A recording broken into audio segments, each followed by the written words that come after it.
happy, happy, joy, joy, happy, happy, joy, joy. Yes. Hello, my wonderful brothers, wonderful, beautiful Maverick Nation. I am the wonderful, beautiful Dark Shadow Maverick, and here we are today with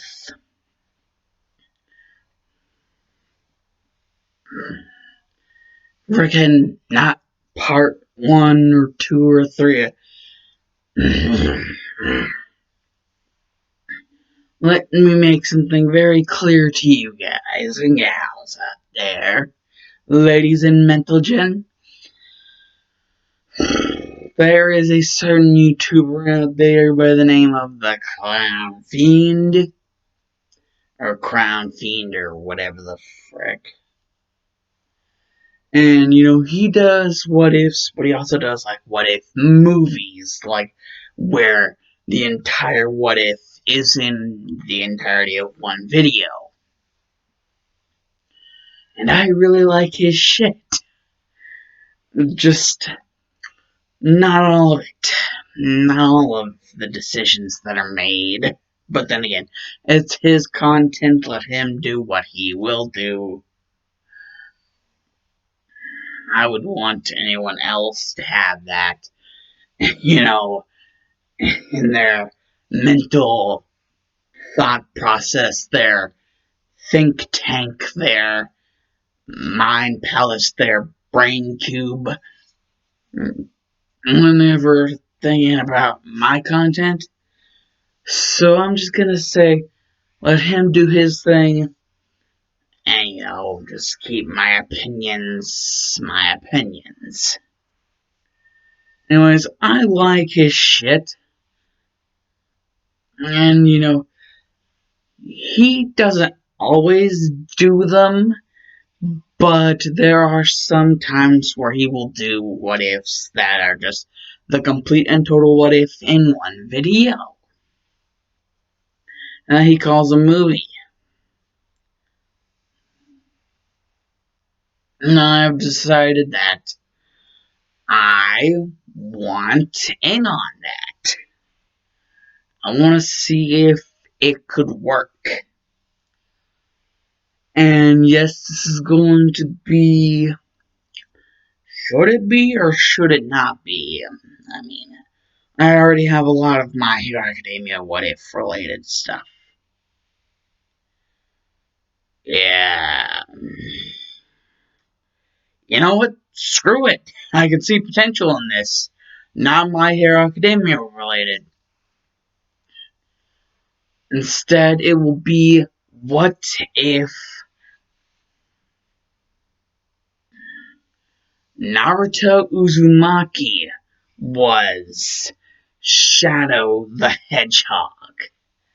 And I'm talking all of Shadow's personality, from Adventure 2 to freaking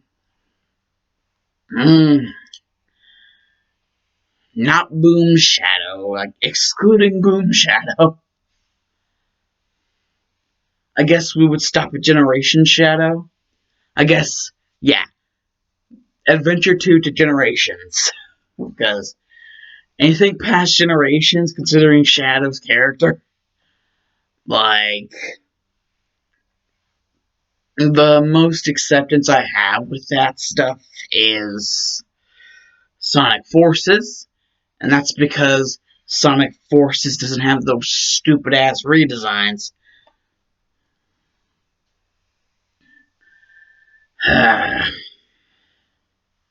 So yeah, SA2 to Generations, all of that period of Shadow. The personality. And we're going to compress this deep down into a movie format. So, however many hours I need to be recording, I will be recording. And I have just decided to change my mind from My Hero Academia to Naruto. You guys might be asking me, wait, don't I already have a bunch of or like several freaking Naruto ones on my channel, like Naruto freaking what ifs on my channel. Well, yeah, but so do I also have a bunch of My Hero Academia ones. So, plus, if you kind of consider the whole thing of, like, maybe switching out, like, the Biju for Chaos Power, I would have to mess with the origin story of Naruto in order to actually have this make any damn sense. Like, only hardcore Sonic fans will probably understand a damn word that I'm saying whenever it comes to the origin story that I'm going to cook up here. So basically, around the time of the destruction of the Black Comet, Shadow the Hedgehog, the events of Shadow the Hedgehog, the end of the true story, where Shadow just goes up and, just he does something to the Black Comet which sends it in the direction of a laser being fired from the Eclipse Cannon, and the Eclipse Cannon laser beam destroys the Black Comet. Basically, in the aftermath of the destruction of the Black Comet, so in the aftermath of the events of Shadow the Hedgehog, basically, in the aftermath of that, well, Shadow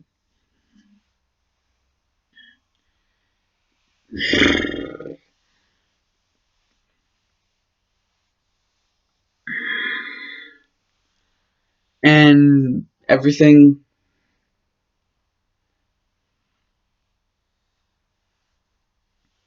I'm gonna go ahead and retcon Shadow's story, like the Shadow the Hedgehog section of Sonic 06 all the way to hell by the next decision I'm about to make here.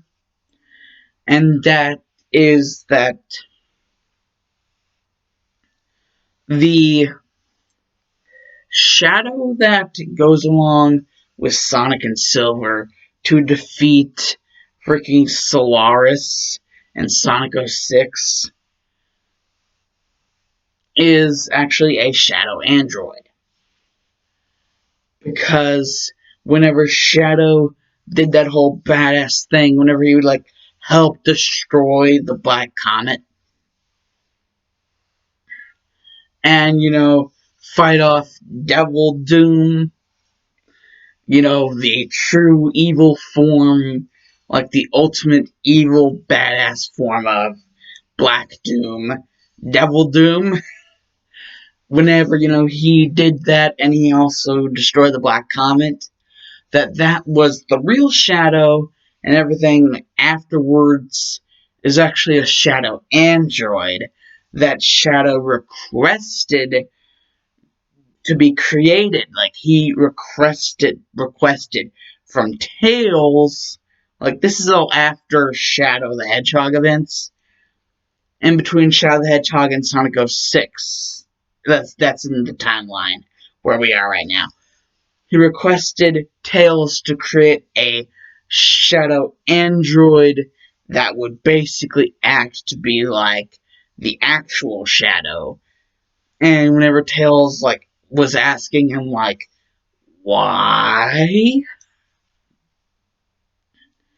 And Shadow would just be he would have confidence in Tails, and he would just be he would have confidence that he could keep a secret. And so Shadow would tell him the real reason why he would want him to create, their own Shadow android. And have it kind of you know, fake itself to be the real Shadow. Shadow basically tells Tails that he's gonna go on sort of a mission of like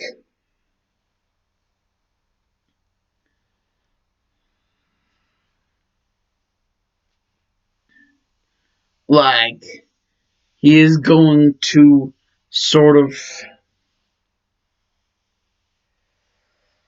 like sort of finding himself and like also atoning for the sins of the past.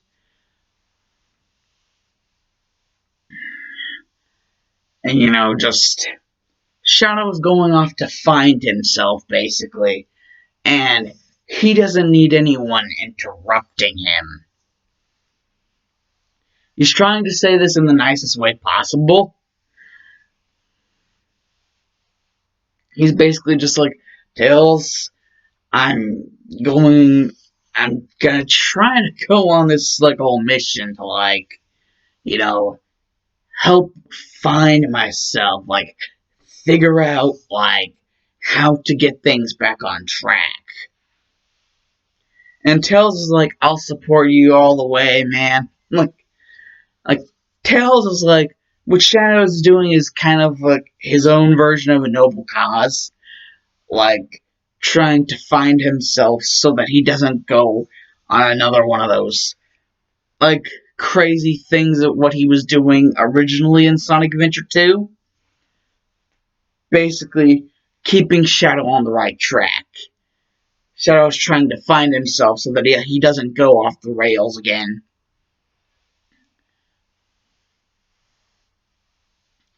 And, well, Tails does end up making a perfect Shadow android clone thing that, it impersonates Shadow, takes up all of the traits, except for being the actual real Shadow. So basically, '06 and afterwards, all the way up till Generations, because that's where I said we're going to stop, is basically, in this canonicity, a Shadow android. And the real Shadow is going off on a mission of self-discovery and, retracing back his steps, like figuring everything out. And that's something Tails is willing to help him on by creating the Shadow android. And, well, while Shadow's on this mission of self-discovery, he basically, the mission that he's going on for so long, and, well, let's just say that his mission takes him, all the way towards, well, any of you guys that have watched Sonic X know that Earth and Mobius are two different worlds. If you follow that canonicity, which for this I'm going to do that. Well, the world that Izuku was going to come from is going to be a different Earth. I'm going to kind of do that. Basically, during Shadow's whole mission of rediscovery of who he is, ironing out all of the kinks in the armor, the chips in the armor. During that whole thing,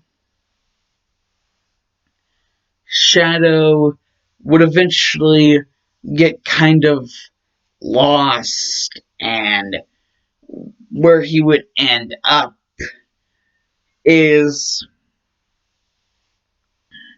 well, he wouldn't know where he was. And whenever he tried to ask someone, he would realize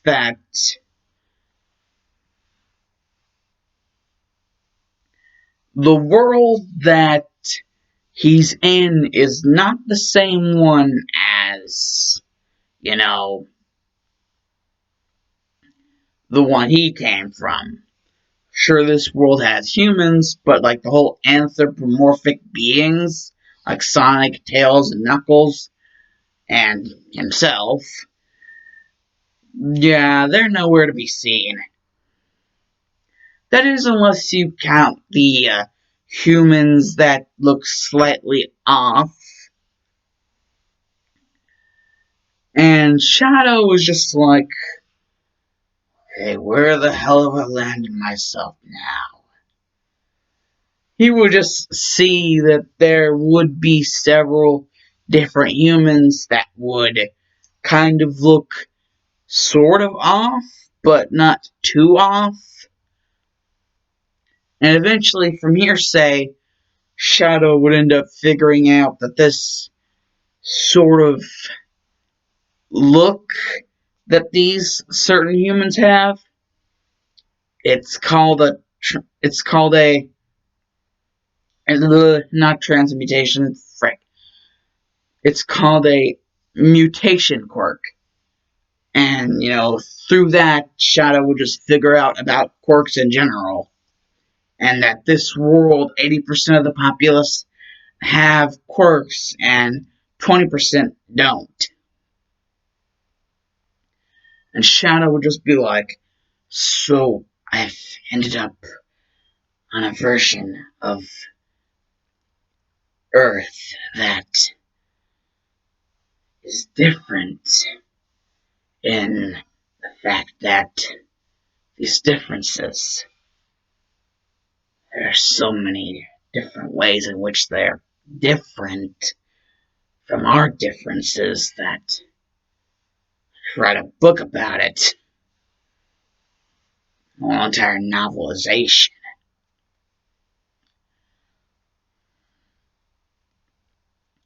And Shadow would just be, he wouldn't say anything, but he would just be like studying the people with the mutation quirks, and he would see how they're kind of looked at awkward, kind of like they're weirdos.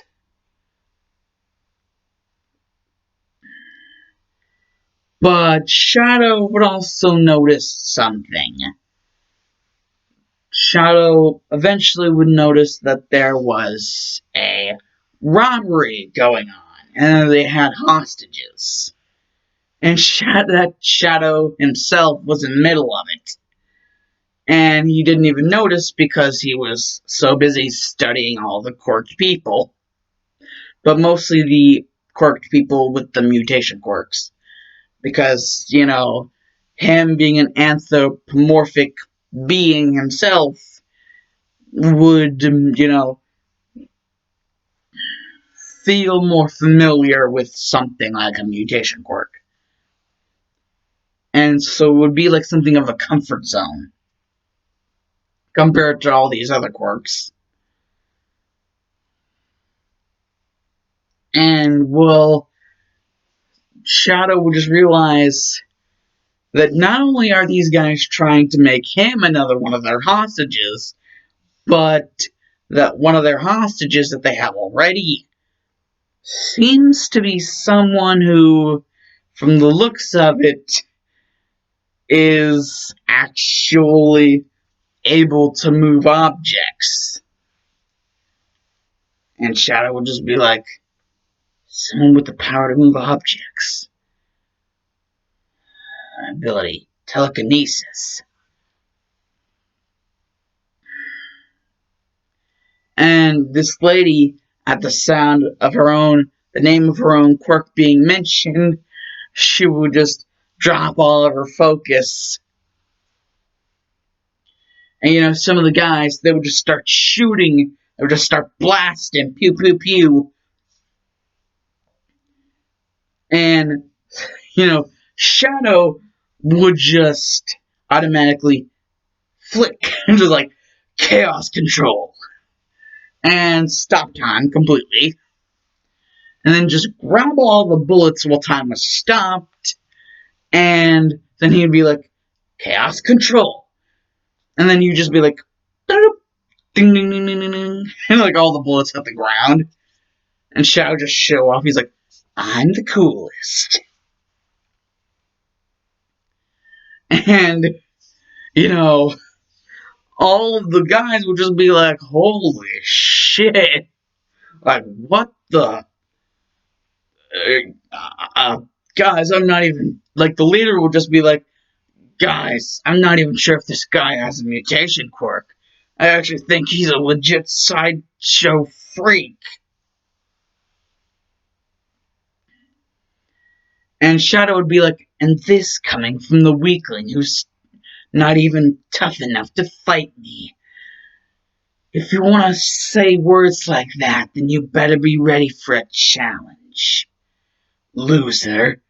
And then he would just teleport, like chaos control teleportation, and just pop right in front of him and be like, backhand! And just knock the dude out. Like, just backhand him, and while he's in the middle of the air, like, Shadow would just grab this guy's head and ram him into the ground. And Shadow would just be like, nighty night, loser. And, Inko would just be like, oh shit. And Shadow would just be like, oh, about him? Don't worry, he's not dead.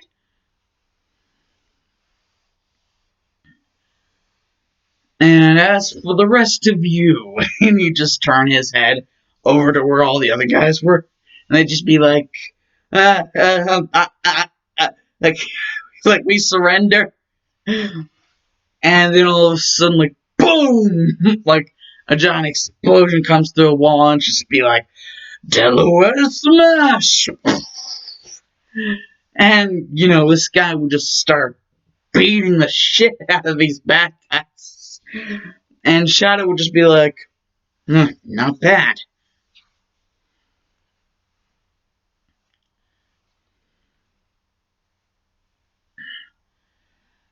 And, like, Inko would just be, like, speaking to herself, like, in her own mind. She'd just be like, not bad. I've seen All Might do this before, but that's nothing like what he did. And he did it with such class and sophistication, too. It's almost like he's done it before.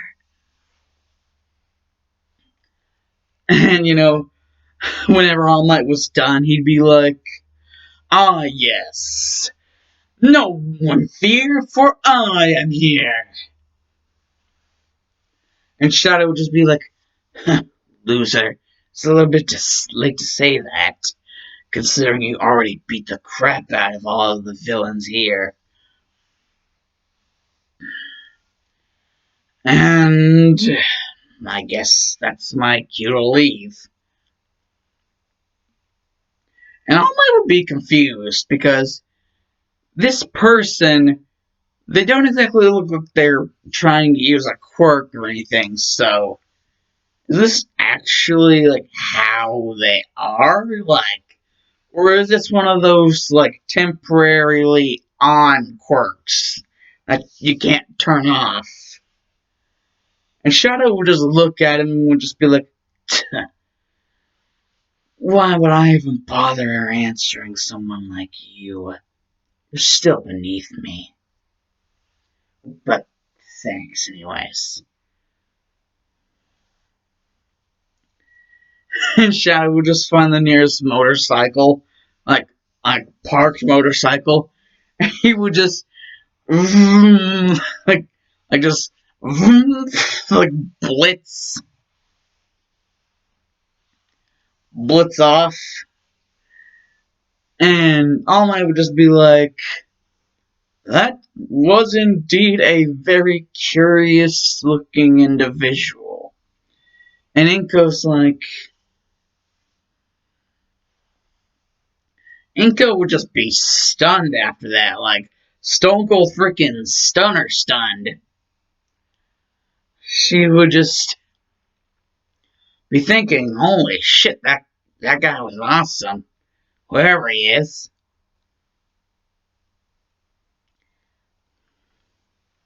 His fighting style was like freaking lit. And eventually,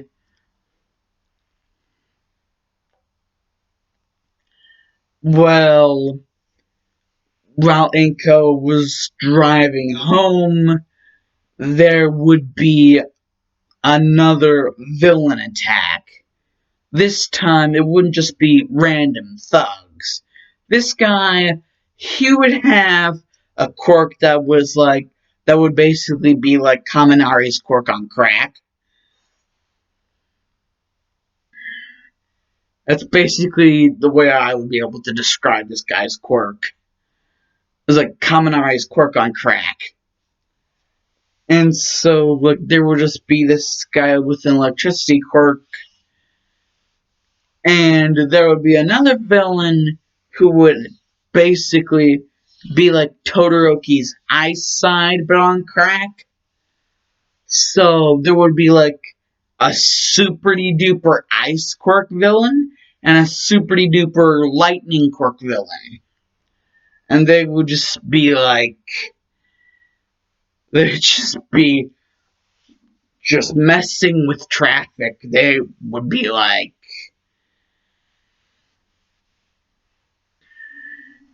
they'd be like wanting, like, like, they just have like this family hostage. Like, there would just be this car in the middle of the road, and the guy with the ice quirk, like the crazy ice quirk, would basically have the family frozen inside, and he'd be like, ha! It's an automobile sickle. And the guy with the lightning quirk would just be like, yeah, you'll fry it if you don't give us what we want. And All Might would be like, he doesn't have that much time left. You know, it would just be, Shadow would just see that All Might would have like this look on his face. And All Might's, the reason why he would have the look on his face is because he knows he doesn't have that much time left. Like, he only has like a few minutes left. And the way this is working out, the way this is turning out, he's not going to be able to do this quick, fast, and in a hurry. And so eventually, like, All Might would just split the scene, but, like, try to make it to where nobody noticed. And eventually he would just poof down back to Small Might. But Shadow would notice. Shadow would even be there and be like, sup? and All Might would just be like, what the? And Shadow would just be like, did you not remember the fact that I could teleport before? And don't exactly think that I would overlook the look on your face, your expression. The the quirk of yours. It's only temporary, isn't it? Well then, allow me to show you what real power is. And All Might would be like, wait, no, that guy, he's going to blast them if you do something hasty like that.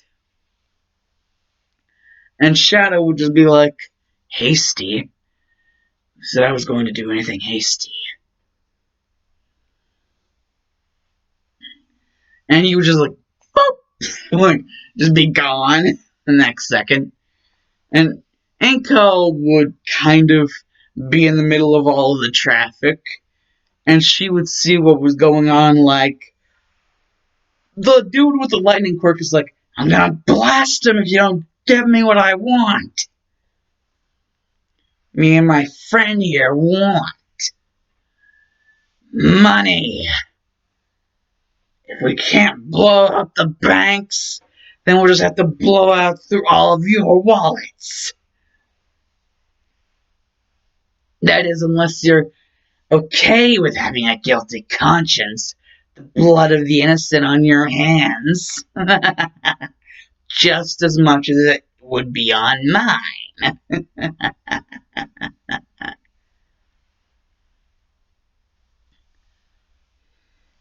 And Shadow would just be like, "What you talking about, dumbass?" And he would just roundhouse kick him in the face off the top of the car. And the dude would just fall on his neck and he'd just be like,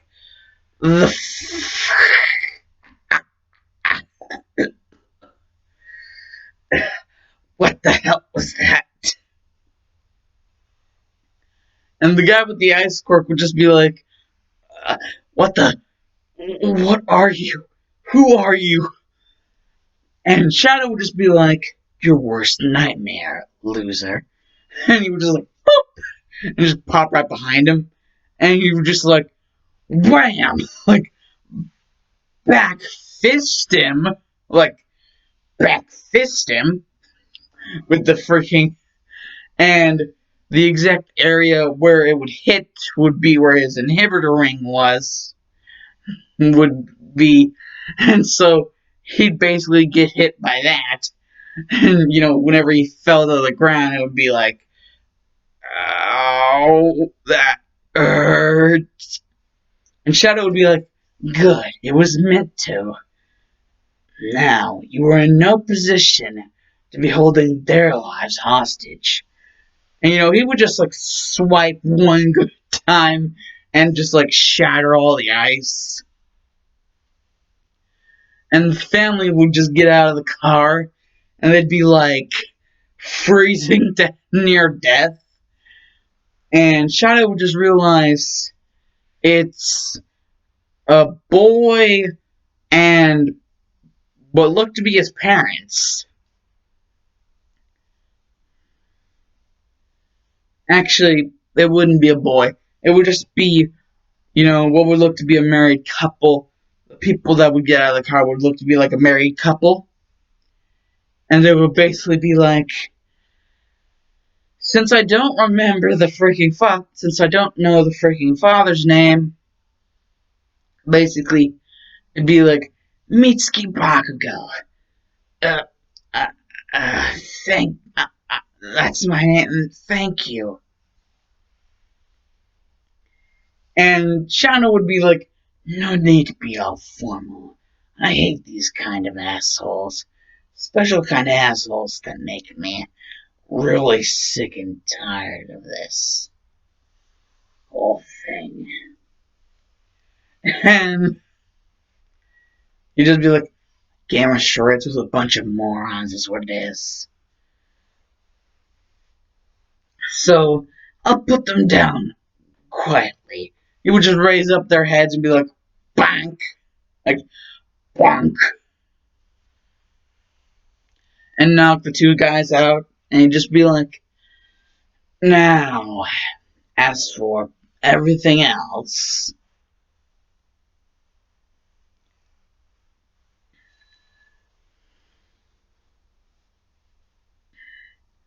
like the guy with the ice quirk, you see, he got back fisted, more like he got back wristed with like the part of it which was the inhibitor ring that Shadow wears on his like around his wrists, like the inhibitor rings. So he would have gotten back wristed with like the freaking inhibitor ring straight into the ground face first. And so if that didn't knock him out, just like bonk their heads together. And, it would just like get the family to like some sort of safety zone and, clear everything else out, all that shiz. And, Inko would then fully realize it's you. You from the building. The robbery at the building. And Shadow would just be like, Yeah, I can't believe those guys were following orders from those two hacks. They didn't even have enough balls to come up here.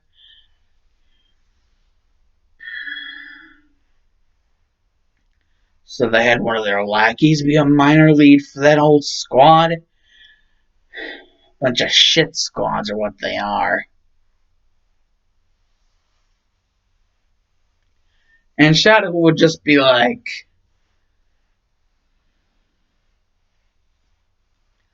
he'd just be looking and he'd just be like, so, what are you staring for? You know, it's impolite to do so. And Inko would just be like, oh, uh, I. And Shadow would realize that Inko was nervous as all hell, and he'd be like, don't actually tell me that. Oh, no. You'd just be like, ah, crap, human interaction. And Inko would be like, it's the least that I can do for what you've done today. And plus, Mitsuki is my friend, a childhood friend of mine.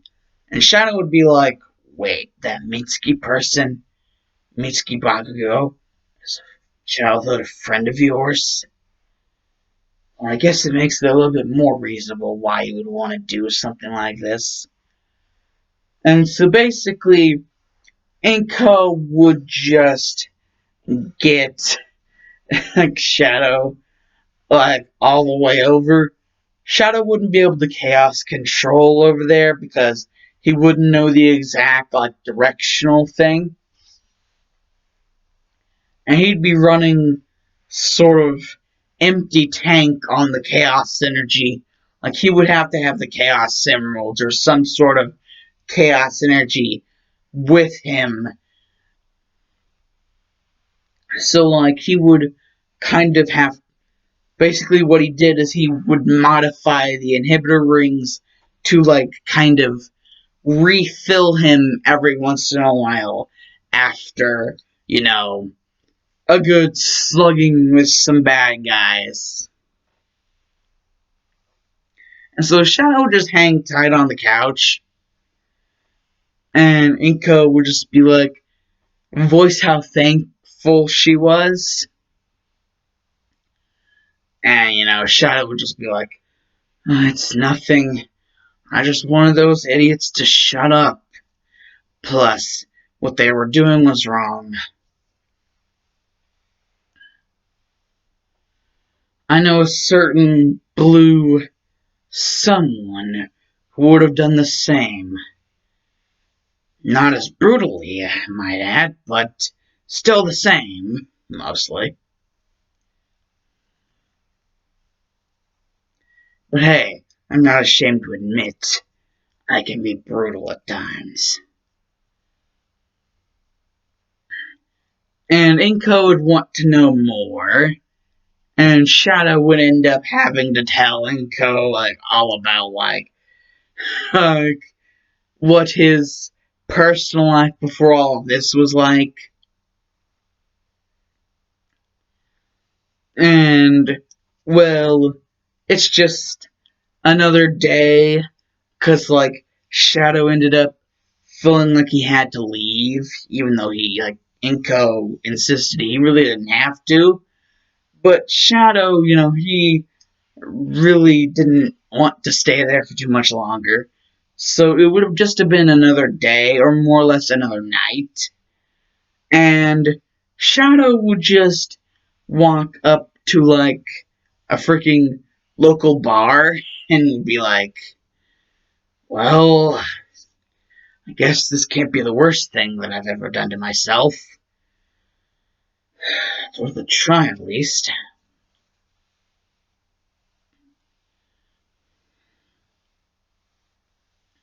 You know, just something to get his mind off, you know, the recurring sort of dreams that he's been having. Dreams about his past. And lo and behold, the person he sees as the bartender is Inko.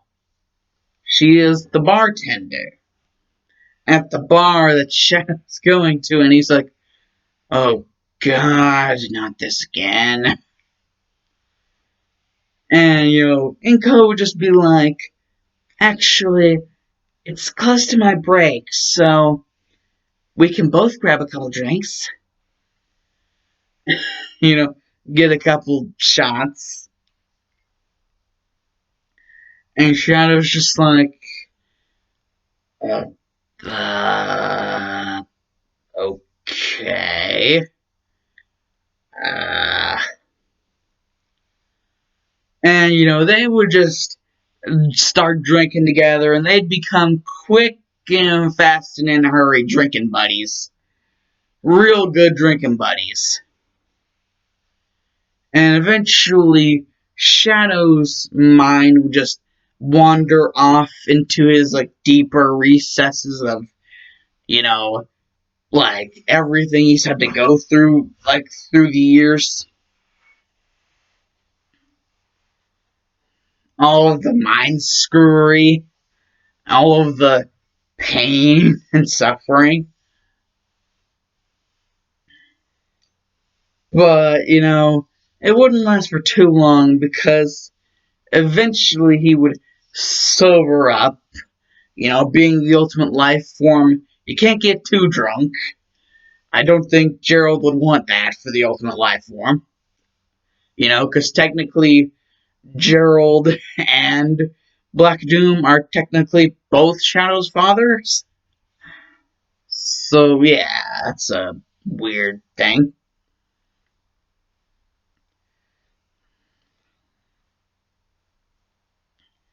Yeah, that's a thing.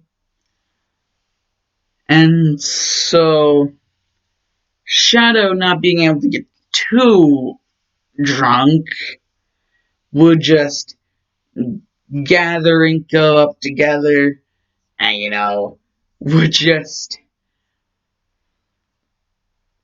now that he knows where Inka lives, chaos control her back to where she lives. But then he would start to think. Like, it's just, he would start to think about the shadow android that he left with everyone. And, well, remembering what happened with freaking Metal Madness, like the ultimate metal overlord motherfudger, that guy. And, remembering about that and also thinking about the shadow android at the same time. And he would also remember Emerald.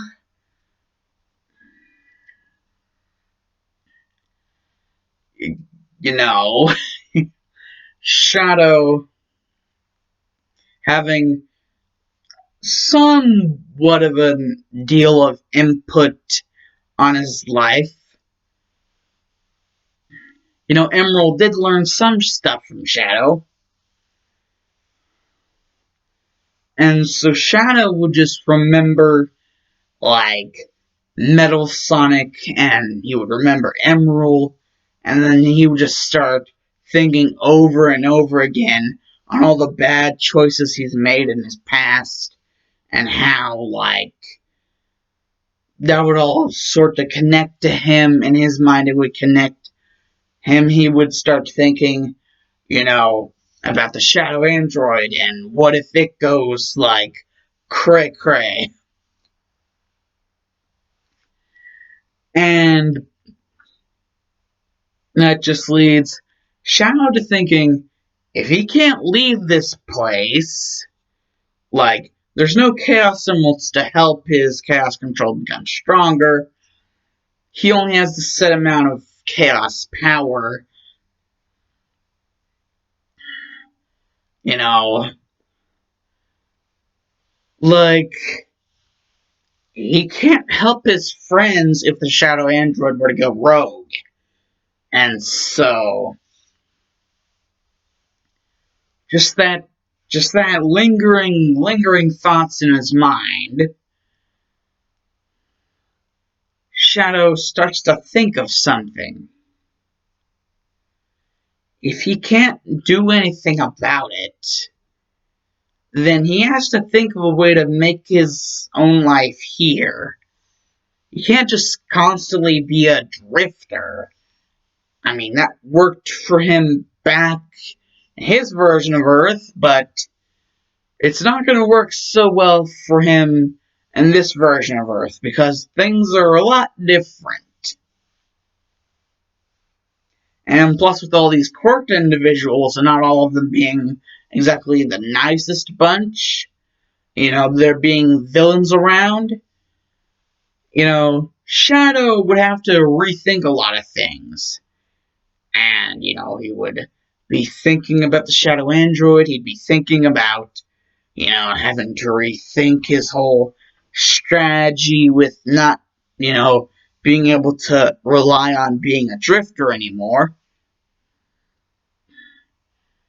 And, well, he just thinks. And he would remember Gerald. He would remember what Gerald was like back in the Space Colony arc. He would remember Maria too. And he would remember Maria's childlike innocence. And the fact that she died so young.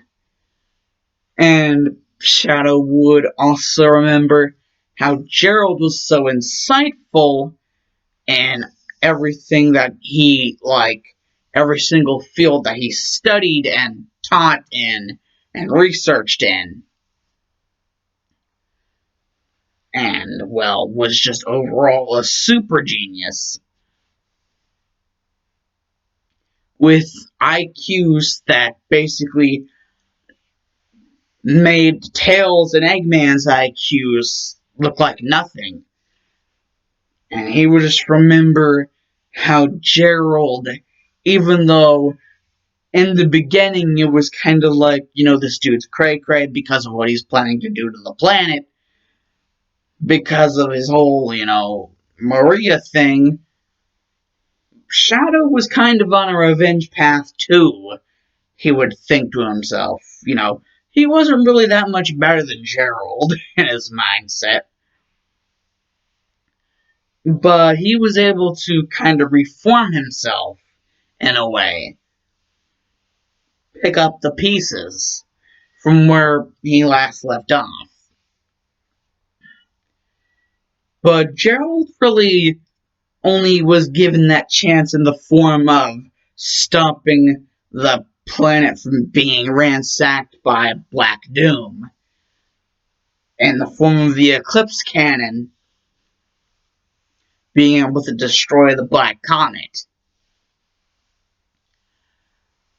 And Shadow helped in that whole thing, because Shadow basically, thrusted the Black Comet into the way of the beam of the Eclipse Cannon for its last use. And, well, he, Shao started thinking in a way,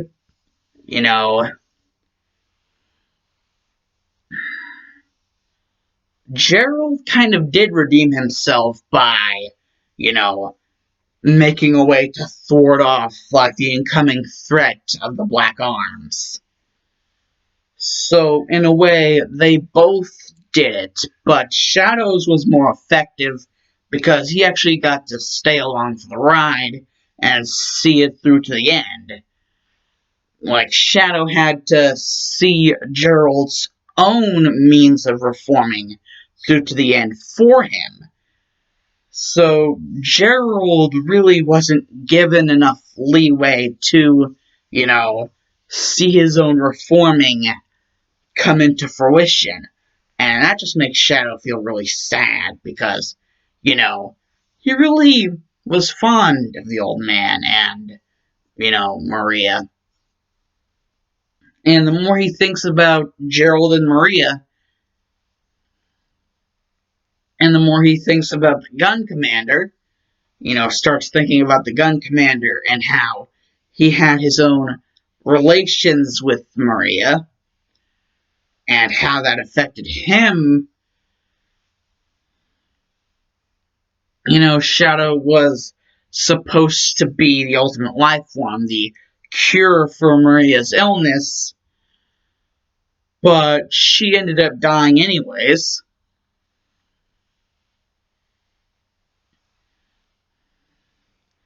And so, basically, Shadow was just like, I can't deal with this anymore. It's a good thing that Inko's asleep.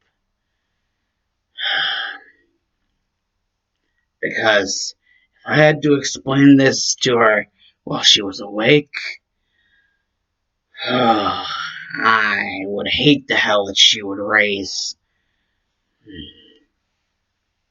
Especially for myself.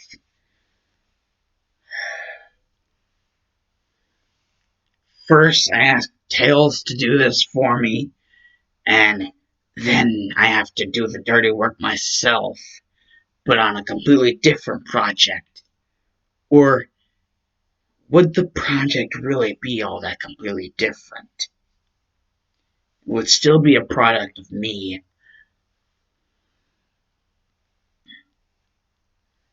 Only the other one's a shadow android. This one,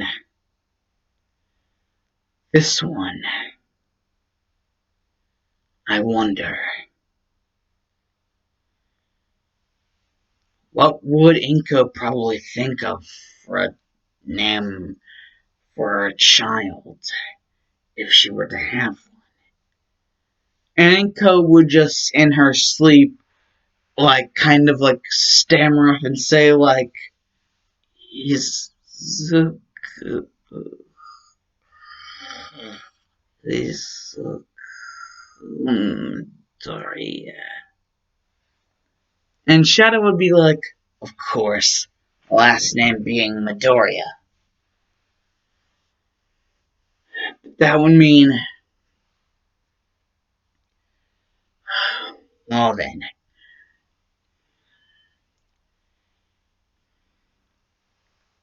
I guess that just means me being male, last time I checked.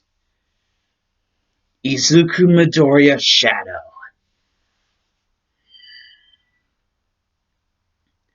Yes, that's what you'll be called.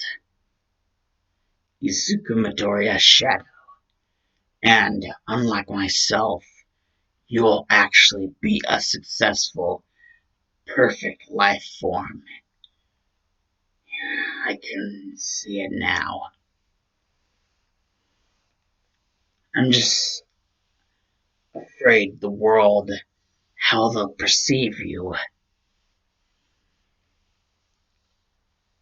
being more like me than anything else, while still retaining your human qualities. That's it. I finally decided. I will give away myself in order for you to exist. There will be a new age of ultimate life form. That's right, my son. You are Izuku Midoriya Shadow, the ultimate life form of the next generation. And, you know, at this exact same time that Izuku was, the whole thing with Izuku was happening, you know, something Mitsuki wouldn't have told Bakugo is that she was pregnant whenever the attack happened. So yeah, she would basically be giving birth to Bakugo while Shadow was doing his whole thing. Basically, what he would do is he would research up on all the files from both Gerald and Black Doom, anything that he could get on how he was created. And, he wouldn't leave anything of himself out, even the whole stuff that has to do with the Black Arms. He would leave that in as well, because even technically being a member of the Black Arms himself, at one point in time, whenever he was more lenient to Black Doom's orders, he still ended up becoming an okay guy. Well, to Sonic and the others, he was an okay guy. Shadow's not so sure about himself, but he doesn't have that much time to think about that, because he has different plans. If he's gonna be stuck here, then he might as well use his time wisely. Or at least in the wisest way Shadow can think possible for Izuku. So, Shadow would basically transfer all the things that make him him, all the things that make Shadow the Hedgehog, well, in theory, because not in appearance, like, in theory, like, all of the inner stuff that makes Shadow the Hedgehog. Basically, he would transfer that into, well, he would take some samples from Inko's body while she was asleep, like some samples of some very special, in particular, DNA from her, enough to go off of and fight off any of, like, the Black Arms DNA.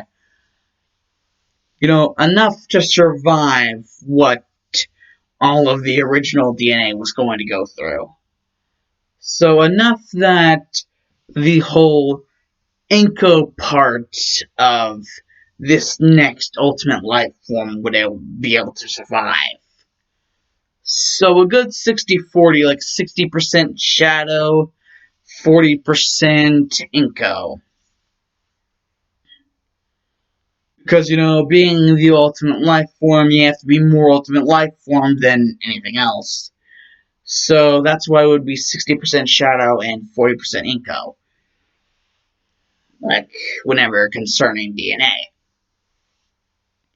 And, Shadow would go through all the procedures necessary in order to make this a reality. But instead of, like, an anthropomorphic hedgehog, what would come up would be, because of all of Inko's, like, freaking human DNA, human DNA, like the human DNA, human energy from JoJo's Bizarre Adventure, parts 1 and 2.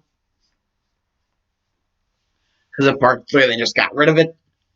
Anyways, basically, because of all the human DNA,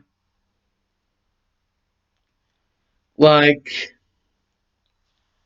it would be more human looking than anything else.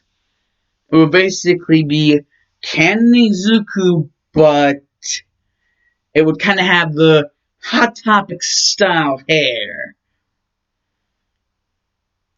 Yes, whenever it comes to, like, the hair on the head, it would have, like, Izuku would have Shadow's whole black and red Hot Topic thing.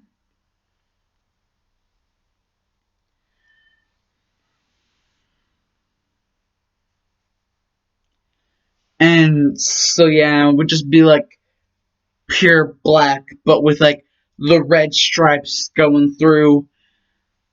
And, like, just, it would be wild. And once eventually, like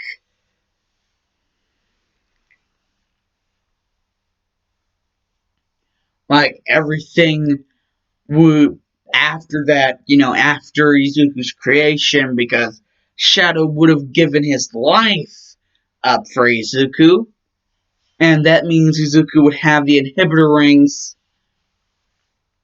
of Shadow, And, his shoes would have the jet propulsion ability that they had in, like, that one cutscene in Adventure 2. So, Izuku would be able to freaking fly, and he would have the inhibitor rings to sort of, like, nonchalant his power. And, Izuku would just be born, and there would be, like, freaking clothes laid out for him to, like, put on. He would just be born at the age of 5. Let's say the set age that this new version, this new Ultimate Life Form, would be set to be born at would be 5. And so 5-year-old Izuku Midoriya Shadow would just notice these, rings around, and would notice the freaking boots, and would also, basically, the boots would be laid out with the rest of the clothes, and just,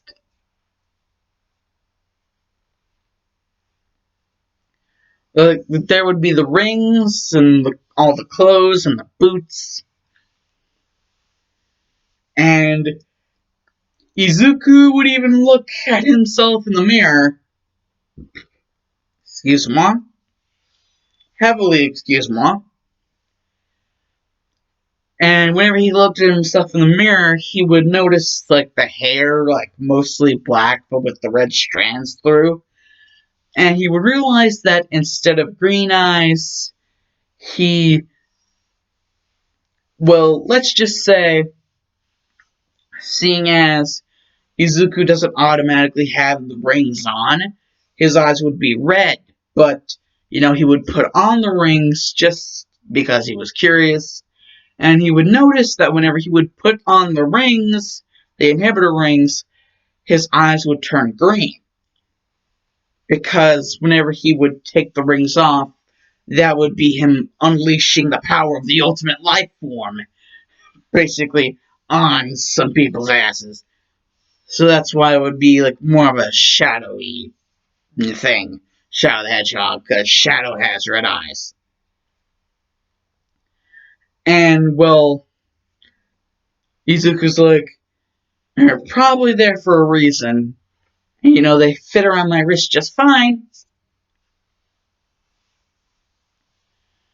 And, there would even be some gloves just in case. And, Izuku would like the gloves. Like, these gloves fit like gloves.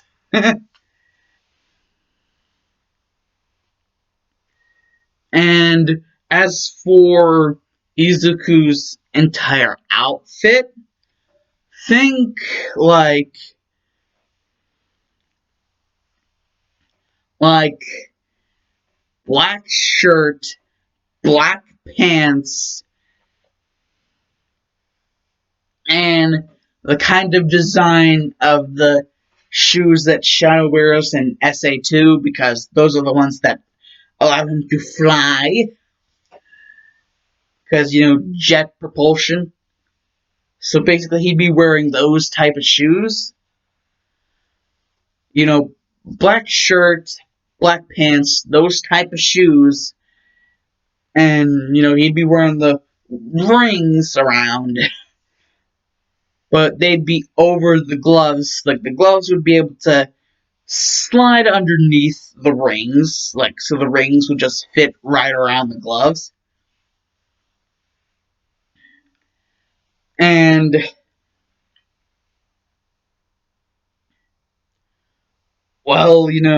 just waking up and having this whole apparel.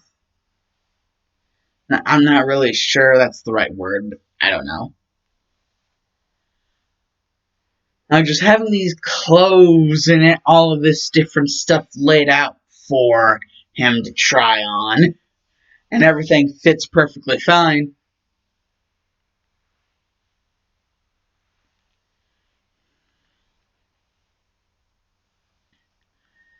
And,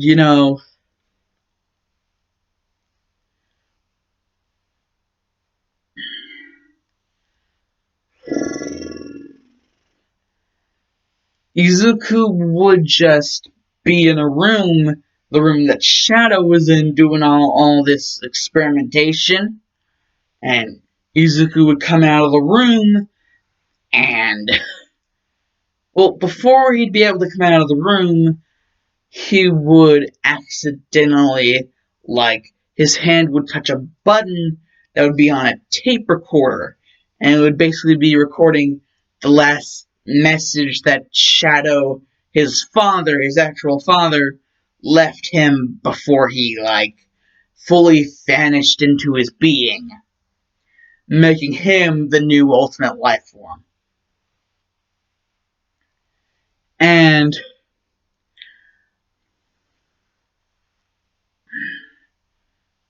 actually, something that I am going to add on is at the back of Izuku's shirt.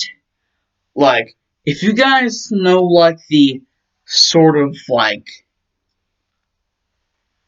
emblem thing that's, like the shadow emblem that's in, like, Shadow the Hedgehog, like, the whole, like, thing, like, the title screen has, like, that Shadow the Hedgehog emblem. I don't know, like, there's just, like, a Shadow the Hedgehog emblem, which basically just looks like Shadow's, like, quills. Like, kind of how, like, the Sonic emblems have, like, Sonic's quills. It would just be, like, that demonstration of the Shadow emblem, but it would be a red Shadow emblem, and it would be on the back of his shirt.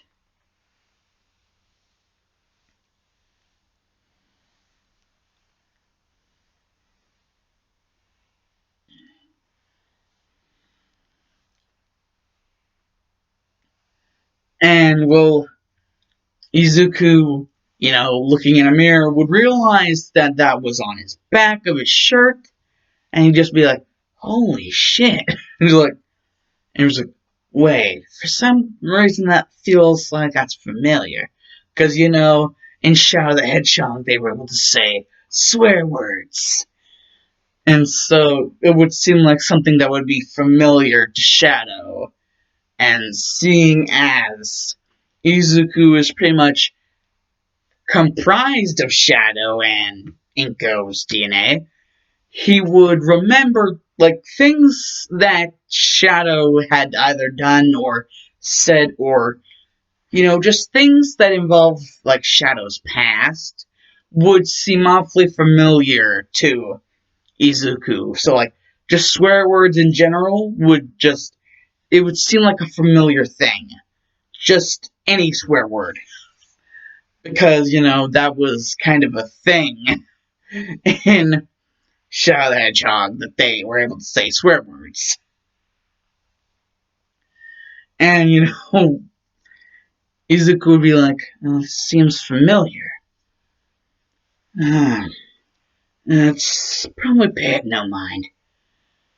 And, instead of being timid old Izuku Midoriya, instead of having that timid personality, Izuku would have the personality of, I'm the coolest. Like, not paying any shit no mind unless it involved him. Or unless he felt like he needed to be involved with the situation. Like, unless he felt he wanted to involve himself in the situation. Or unless, like, it was just something that needed him to be involved in it. So, unless he feels like it's important enough for him to pay attention to, he's not gonna give two shits. That's basically his personality. And, the whole, I'm the coolest. It's like, piece of cake. It's like taking candy away from a baby. And, all of Shadow's smart ass remarks. And, smart ass remarks, and just how Shadow's always such an edgelord, but always so, like calm, cool, and collected. Like SA2 Shadow was all sorts of calm, cool, and collected while he was dishing out all the pain blows. And Shadow the Hedgehog's Shadow is always just like such a super uber edge lord to like the edgy lordeth power. And so just this mix of swagaliciousness and edge lordishness would just be Izuku's personality. It would just be super swag and super edgelordishness. Super swag and super edgelordishness would just be the main comprising what mainly comprised Izuku's personality. Just like super swag, super confident, just like overall badass.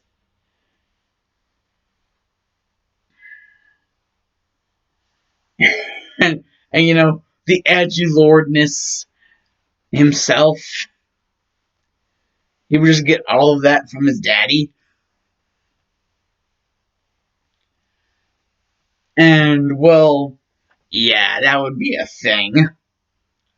And Inko would kind of have to live with that, knowing that Shadow kind of went behind her own back and just did that.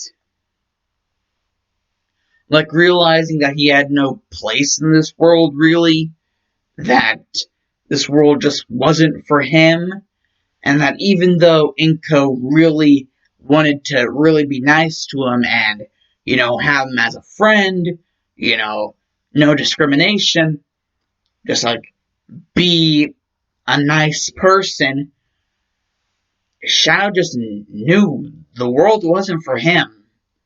At least, not not the version of him who he was.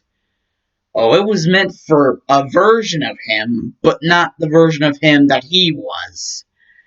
The version of him that this world is meant for is, well, would basically be the one that he created. And that being the next gen ultimate life form. And basically, that would also be drilled into Izuku's head, like, that he was the ultimate life form of the next generation. Like, all these next generation people, all these Bakugos, all these total, like, the Bakugos, Shotos, Idas, Ochakos, Kaminaris, Tokoyamis, all of these freaking people, of the next generation of hero blood, he was just gonna have to school them, like, be like, no, this next generation here, it belongs to me. And you know why it belongs to me? Because I'm the ultimate life form of this next generation. I'm the ultimate life form of the next generation of hero blood, brother. And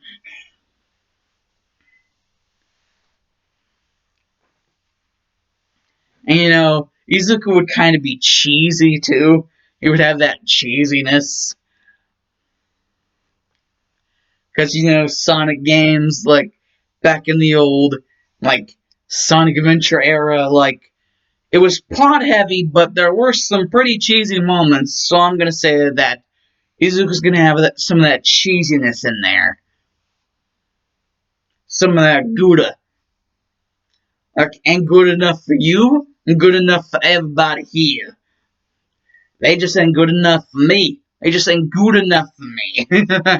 Gouda cheese. Just the cheesiness and just the I'm the ultimate life form. And so, yeah, Izuku would be a hell of a lot to control at such an early age. And, like, Inko would be like, hey, Izuku? Because, like, Izuku would have basically told her, like, his name, like, Izuku Midoriya's Shadow, because, like, Shadow was, like, so, of course, that would have been in there, so Izuku Midoriya's Shadow.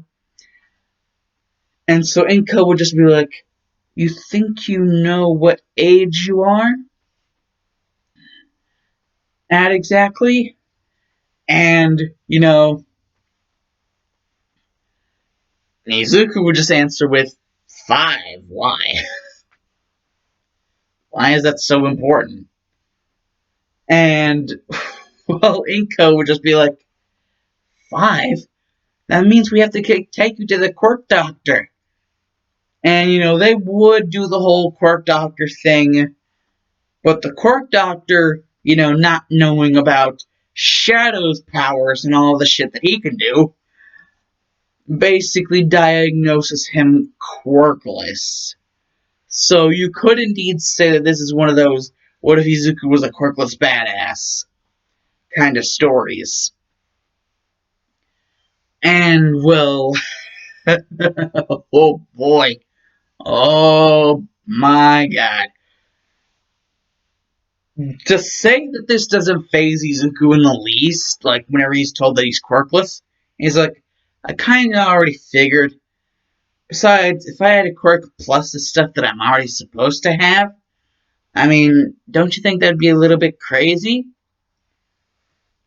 And Inko would just think like, wait, um, and Inko would just ask, just how much of me are you, and how much of your father are you? And Izuku would just be like, in that order. If you're asking in that order, I'd be 40% you and 60% my dad. Even though I don't even really know all that much about him except for what was said on the tape that accidentally, started. And Inko would just be like, Jesus, that's sad. And, well, just the fact that he doesn't really have a father, this would kind of just be something that would just be there constantly in Inko's mind, like, this kid literally does not have a father, and I'm supposed to parent, and just, okay, I'm single parenting this then. Shadow, why did you have to throw this on me? Then again, he's mentioned all these times about something of an ultimate life form. And Izuku would just be like, yeah, Mom, that's what I am. I'm the ultimate life form of the next generation of Hero Blood.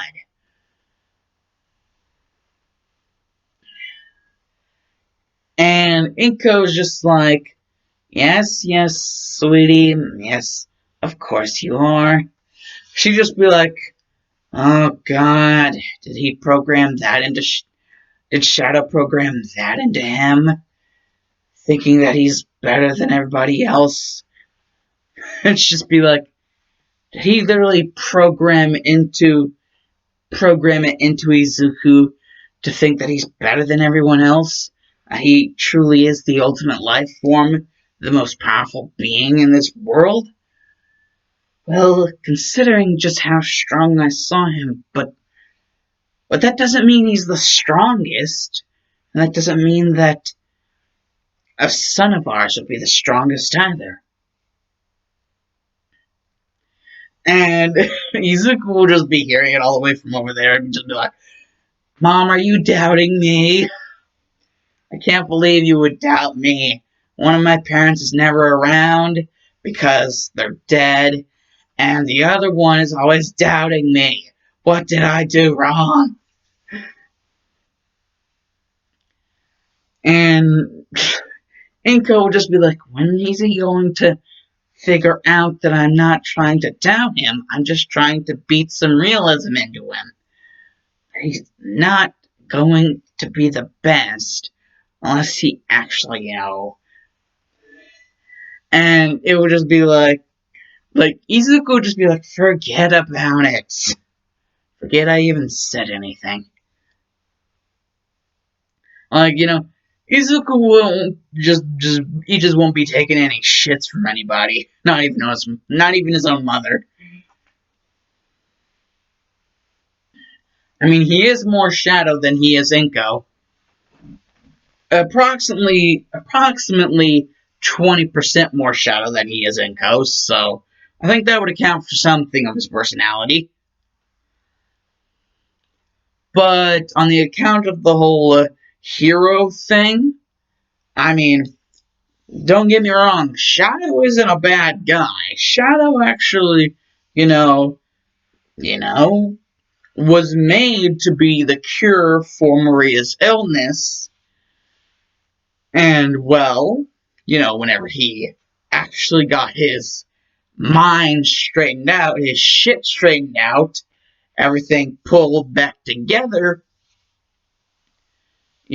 Shadow was actually a good person. So I don't think that the whole hero thing would be washed out of the equation.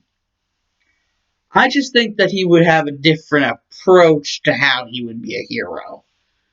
And the whole hero thing in general. And even who he idolized would change. Yeah, he would idolize a different person. How Shadow's always, dark and gritty. If Shadow the Hedgehog has taught us anything, if the game Shadow the Hedgehog has taught us anything, it's that Shadow is dark and gritty and serious business time. All the time. Where are the other drugs going? That sounded more like my Broly voice. Oh my god. More like my Broly voice than my Christian Bale Batman impression. Anyways. So, actually, it might take a couple times for him to actually get it into his head that he might actually like heroes.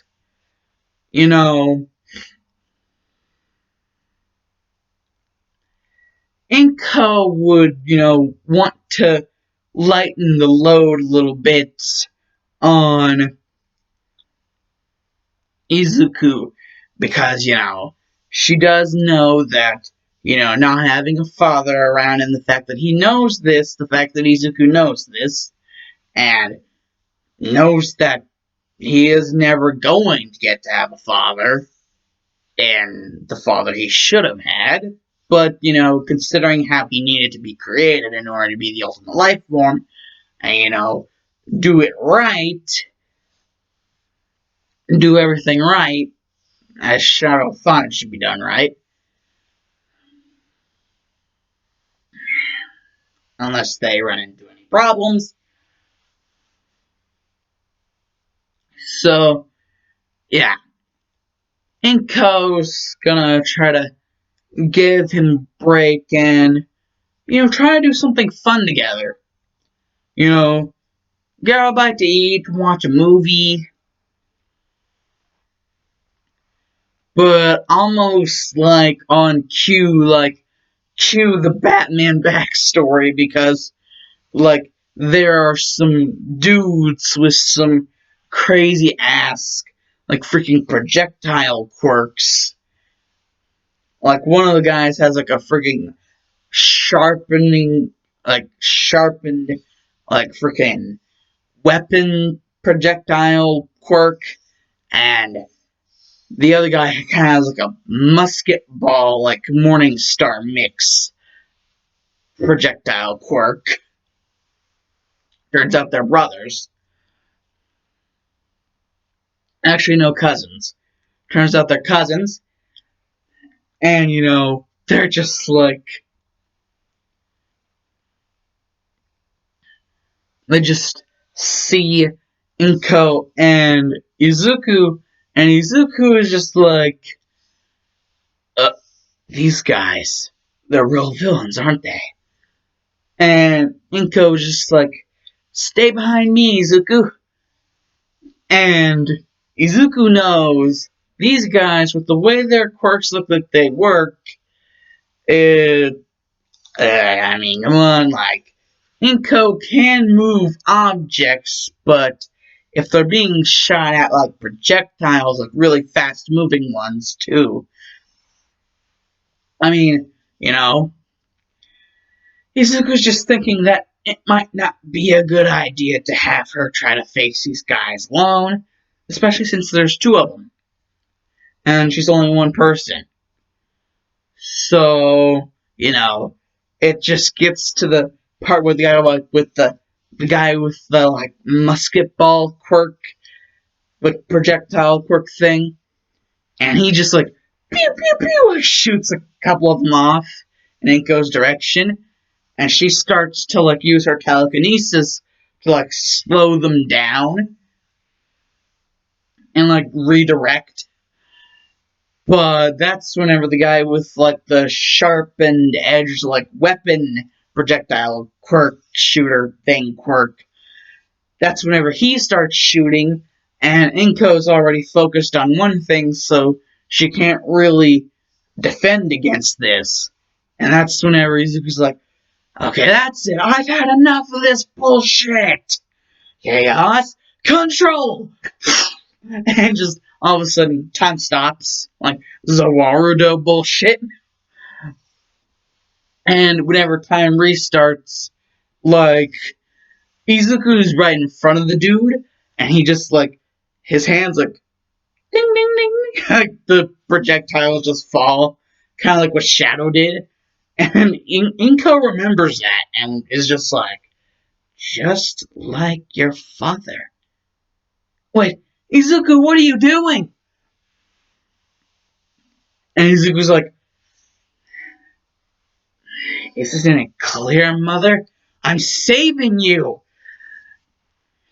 And basically, the moment that Izuku looks over to Inko, his mother, the guy just goes over to just start to thrash on Izuku, but Izuku just grabs him and basically fireman's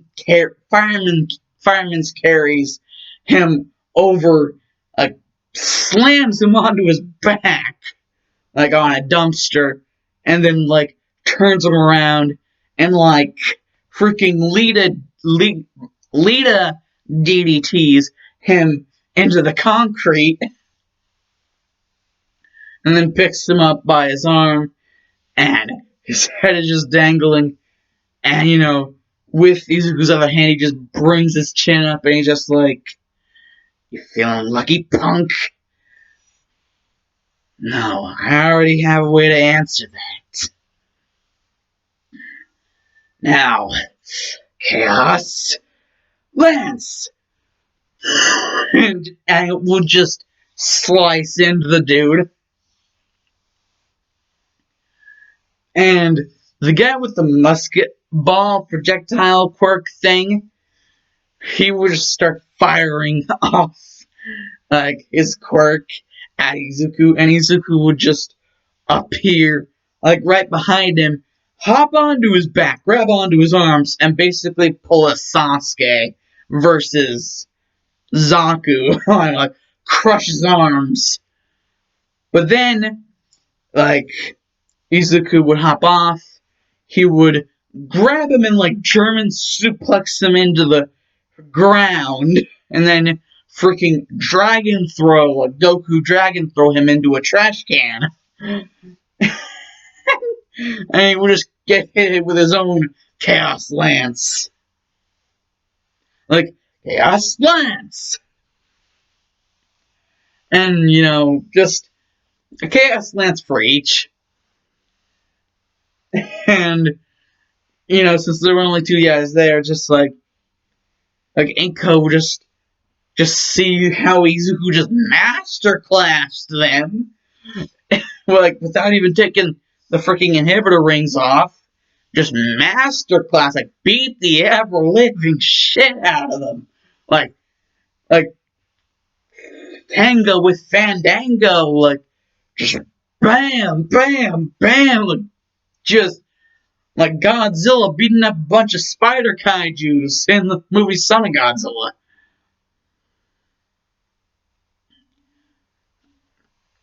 And Inko would just be like, Izuku, your power. It's... And Izuku would just be like, I thought I already told you, Mom. What can I say? I am the ultimate life form. And at this point, Inko was actually starting to consider that a possible truth. I mean, literally, like, All Might isn't even this bad whenever it comes to villains. Like, Jesus! And Izuku's like, now let's get out of here before the cops come. We don't need to be associated with this in any way that could have a possible negative impact on our lives. And he would just, like, before Inko could really even muster up words, I was like, and they're just like, Chaos Control. And Chaos Control them all the way back to their house. And Inko would just be like, your powers, your... And Inko would just... She would just not know how to process what had just happened. Like hand-to-hand combat, like special technique combats because of the whole Chaos Lances. And like the hand-to-hand combat, the special technique combat, and the freaking teleportation, and the stopping of time. Like, the teleportation and the stopping of time was something that Inko found, like, holy shit, you can actually do that.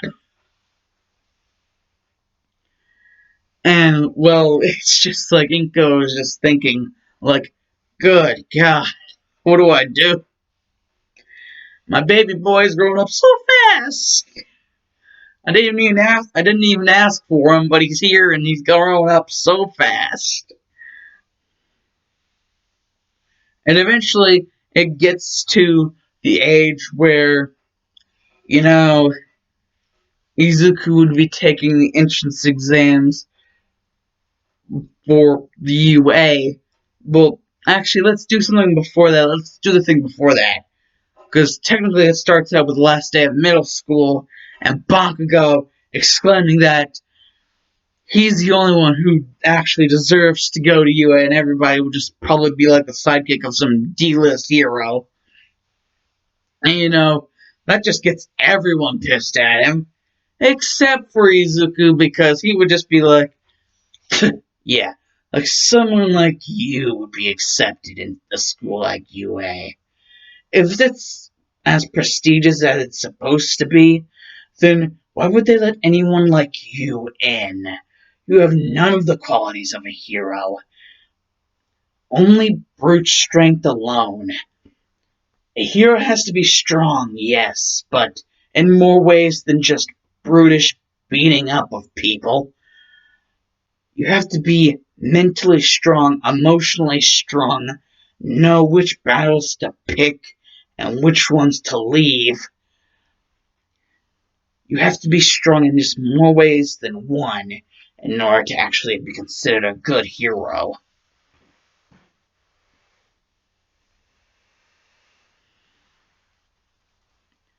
And besides, what will any of your strength matter if someone has a hostage? Have you ever thought about that? So, by that expression on your face, looks like you haven't. Exactly why you don't deserve to go to UA. I don't give a shit about your test scores. I know personally that you shouldn't be even given the chance to go somewhere like UA. And Bakugo would just be like, I'm going to kill you, you piece of shit. And he would just race off over there, and all of a sudden, like, as soon as he blinked, he'd be back in his seat, and he'd be like, wait, what the shit? And Izuku would just be like, what? You got a problem with the way I operate? Take it up with my fist in your face. And Bakugo would just be like, what makes you think you're so much better than everybody? Besides, you're the one calling yourself the ultimate life form. And Izuku would just fire back with, you're the one calling yourself, saying that you're the only one who deserves to be in UA. And that everyone else would just be lucky to be some sidekick to a D-lister hero. Now tell me, class, which sounds more pretentious? And, like, the entirety of the class would just be like, including the teacher, they'd just be like, I don't know. Both sound pretty pretentious to me. And Bakugo and Izuku, like, they would just be looking at each other with, like, death glares. And, Izuku would just go, like, a separate route because he wouldn't want to deal with Bakugo's bullshit. And, he would just hear some squishy noises whenever he was going through the tunnel. And, like, as soon as the sludge villain, like, comes out there, and he's just like, come on, kid, give me your body. And Izuku will just be like, and in which deranged-ass freaking alternate universe do you think that I would ever let you do that? And the sludge villain's like, do what? And Izuku's just like, have my body, dumbass. And, Izuku's just like, it's time to get rid of the trash. Huh? A spear! And they're like, and, like, they all kind of, like, pepper out. And Izuku's like, shit, still not good enough. And the sludge villain would just try to entangle itself, like the peppers would have kind of gotten into, like, the sludge villain's eyes. So it would just be, like, flailing around everywhere. And then you would just hear, Texas Smash! And it was like, boom! And, well, considering I said the hero in which Izuku idolizes would have changed, he does not do any of the shit that Canon Izuku does. That Canon Izuku did. And so, basically, like, but still, All Might would kind of get lost in thought, thinking, that kid, he had some sort of strange power. It flared up from him, but then it stopped. Almost like not of his own decision. Maybe he was trying to do something that he wasn't that equipped for yet. And, well,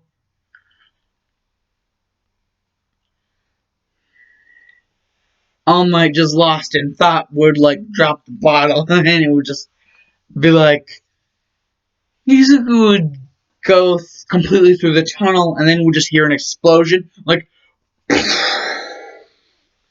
and would automatically go towards the noise, like, chaos control. And then just like, and just be like, now what the Sam hell is this? Like, what in the Sam hell is this? Bullshit.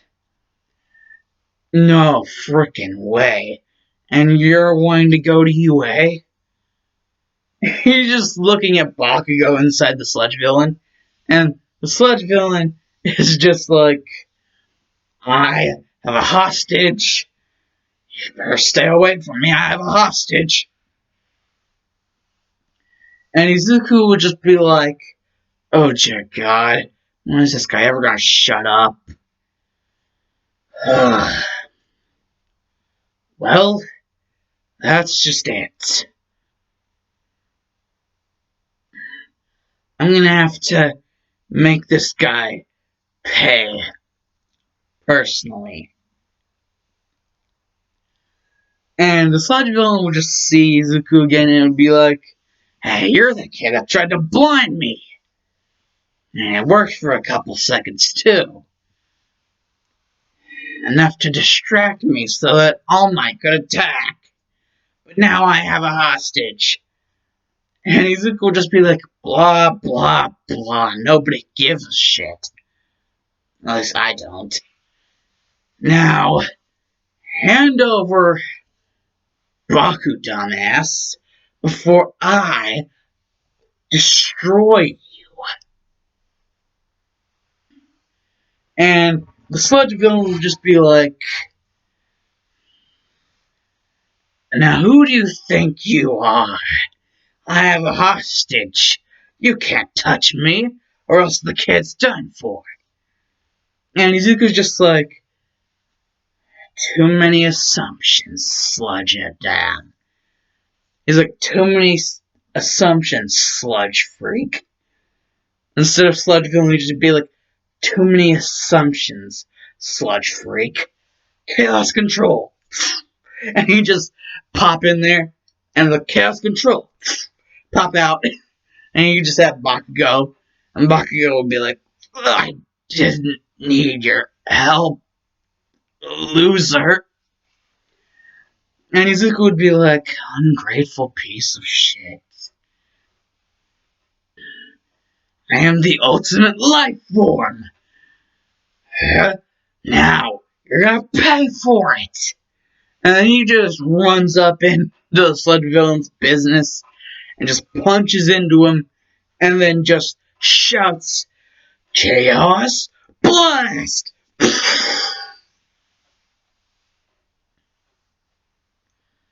And, before All Might could do any of the stuff that he did with the whole punching so hard that he changed the weather, he would just see, like, all of the different pieces of sludge.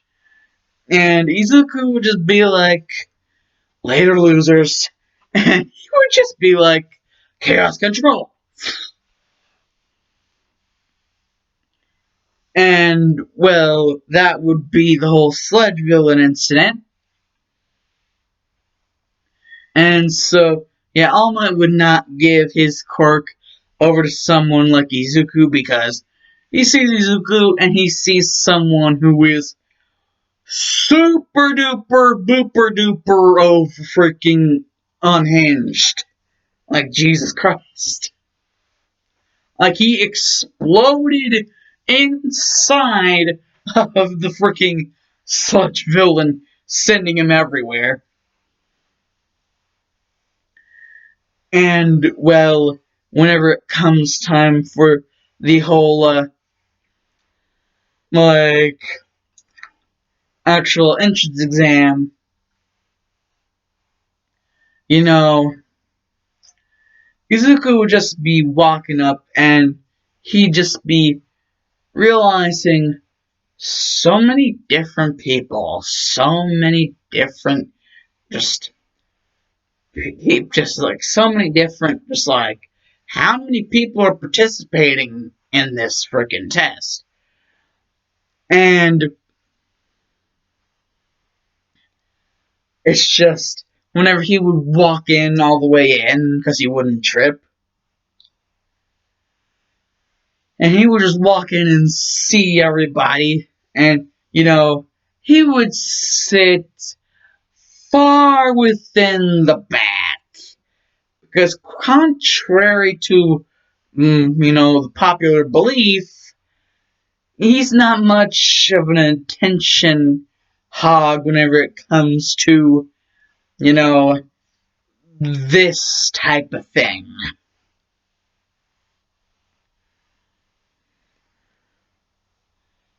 And, President Mike is like he's just like sending out all the papers And Izuku gets his paper and he's like, this is supposed to be challenging?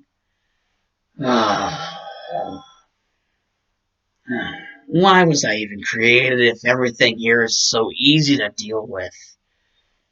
And he would just write all of his answers down. And whenever, like, the test would get taken from him after he was finished, and everybody would just be looking, and eventually Principal Nesu would be his time to look at the test of this person, this really shady emo freaking looking fricker, this hot topic looking son of a son of a gun, Izuku Midoriya Shadow, and Nezu, whenever he starts looking at more and more of the test, he's just like, oh my. And Aizawa and like everybody is just like, they're all like Aizawa and Vlad and everybody else, they're just like, oh my, what? And Nezu was like, the practical exam, he's going to destroy it. And Aizawa and Vlad just getting that reaction from Principal Ness, it was just like, he's going to destroy the practical exam? How? Like, that would be Vlad's reaction. And Aizawa would just be like, no, you aren't actually saying that. And Principal Ness was just like, if you want proof, you can look at his test paper yourself. Netsu would just be freaking out. He'd just be like, he's going to kill everything.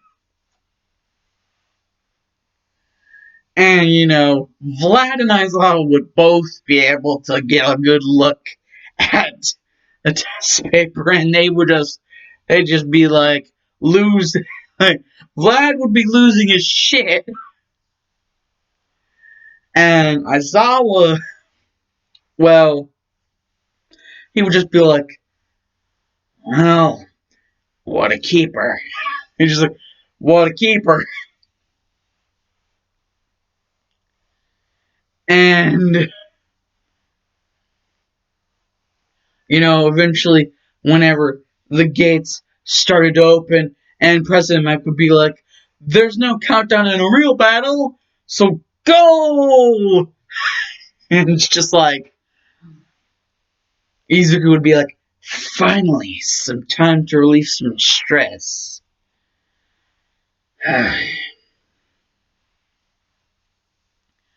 And so he would just be like, now, let's do this. And just the jet boots would activate, and he would just be like light speed movement. Like, he'd just be going light speed. Like, not just like light speed as in how fast like the characters go that have the light speed dash. Like, actual light speed. He'd be that fast. And, just all of a sudden, robots would be falling apart and nobody would know why. Except for the kid just disappeared, and now all of a sudden, robots are just falling to pieces. And, Izuku would have destroyed up to 2006 robots. Whenever, it's just like, he hears the call like, help! And Izuku's just like, who in the name of what? And it would be Uraraka, and she'd be trapped under the rubble, and the 0.0 would be coming for her, and Izuku's like, that's no good. He would just be like, chaos control. And he would just be like, right in front of the 0.0's face, and he would just be like, You're a fool.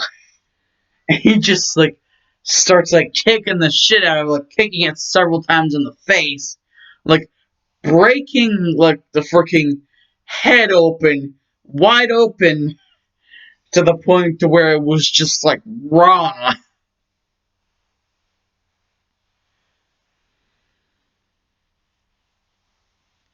And it would be, like, until there was nothing left. Like, the head would be completely destroyed.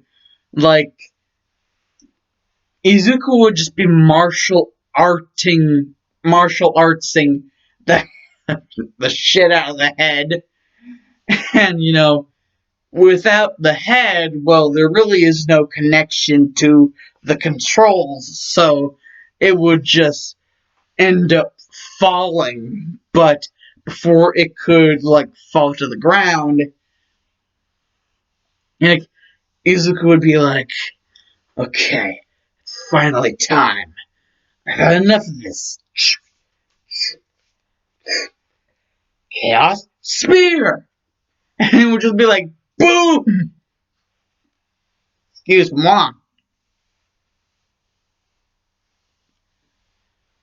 And just like the Chaos Spear would just go right through where the. It was like everything, like the entire Zero Pointer would just be gone.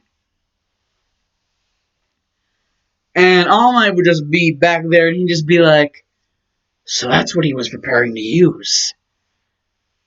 Chaos Spear. It's that powerful of an attack that it could take out the entire Zero Pointer minus the head, considering what he already did to it. No wonder he was only able to release peppers at first. And, Izuku would just be like, huh, piece of cake. And then he'd be like, oh, yeah, that's right, you. And then he would just be like, karate chop, bam! And just blow up all the rubble with a karate chop. And All Might would just be like,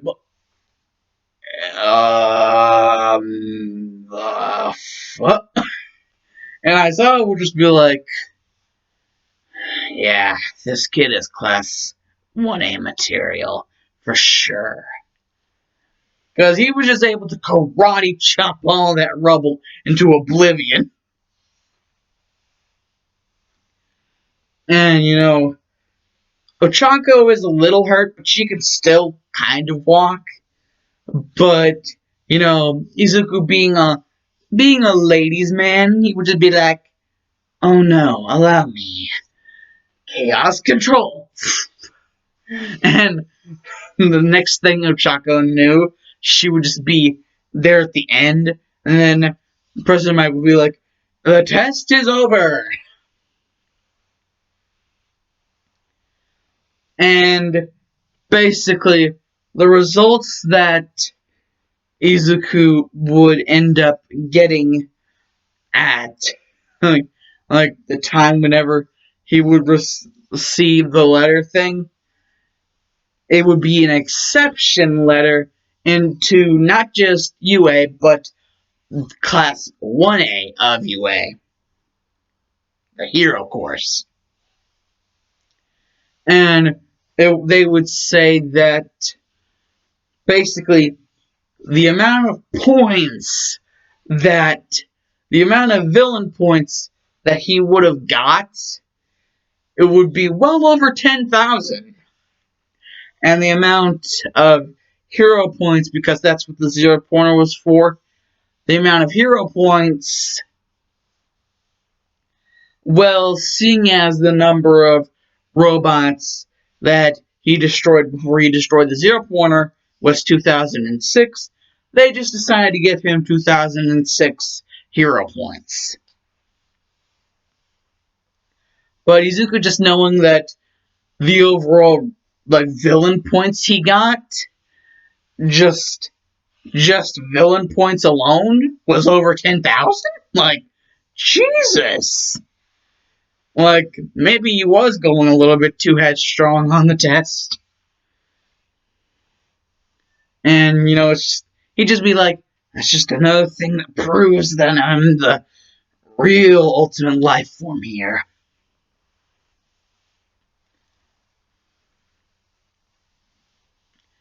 And, it would just be like, the person who, like the hologram, it would be a hologram of the actual homeroom teacher and like that hero course teacher. Like, it would be a hologram of Aizawa, and, Izuku would be thinking in his head, he really digs what Aizawa does. He really digs Eraserhead's dealio. Being a nighttime hero, he really digs the, kind of stealthicity, I guess you could say, that comes with it. The element of surprise, the, you know, not being like everyone being so in your face. A lot less press.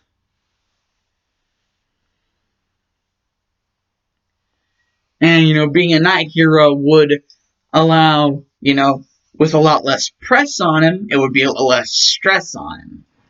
So, yeah. It's just, he'd be like, yeah, Aizawa was a hero he could really get behind. Eraserhead, He's somebody he could really get behind.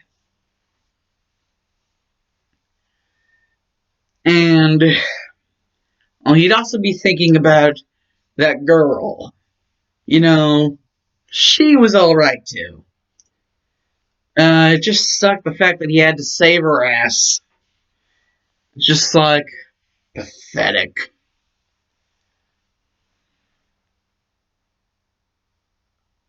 And he'd just be like thinking, wait, did they hire her to do that? That better not be the case.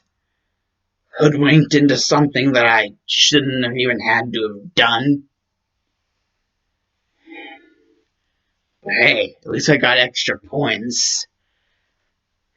And I know I'm at the top. Because if it's just 10,000 points in that one category alone, and then 2,006 points in the other category, then now how could I not be in first place?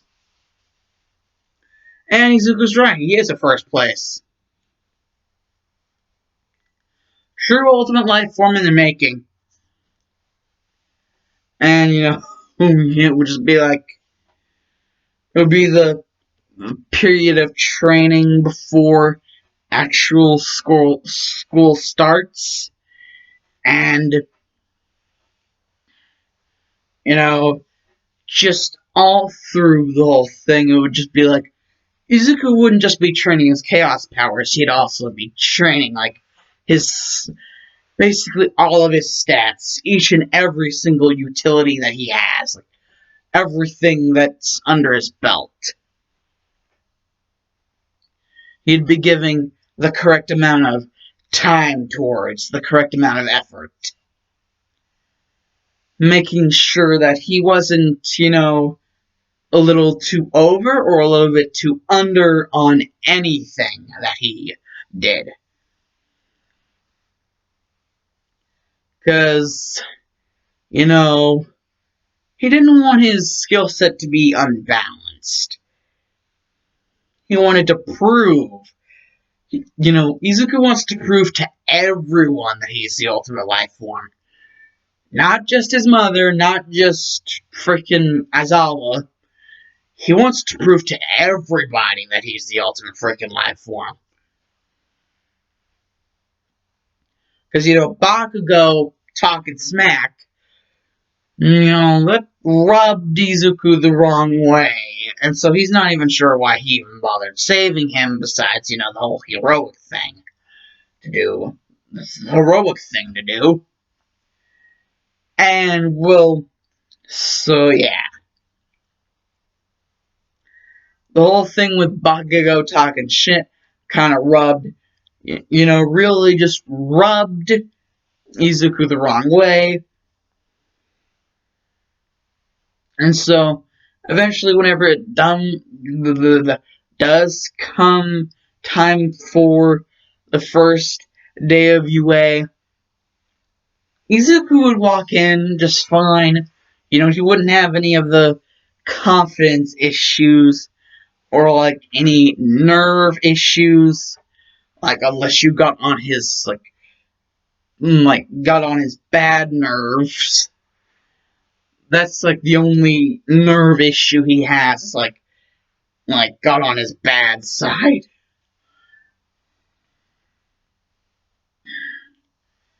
Like so yeah, like he wouldn't be squeamish around anything.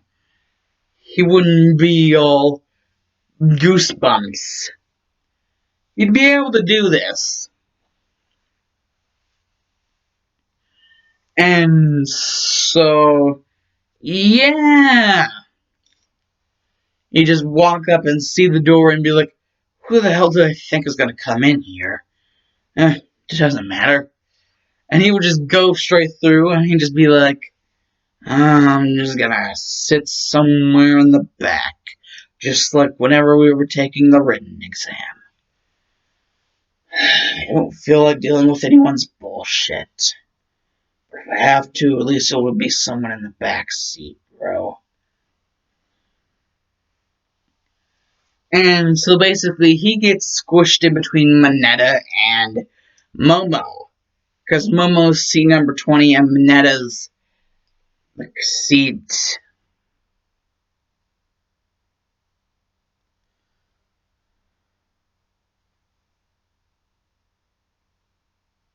Well, shit. Well, at least I know is that Deku was supposed to be seat 18, so he'd be seat 18. I'm pretty sure he'd be squished in between Mineta and Momo.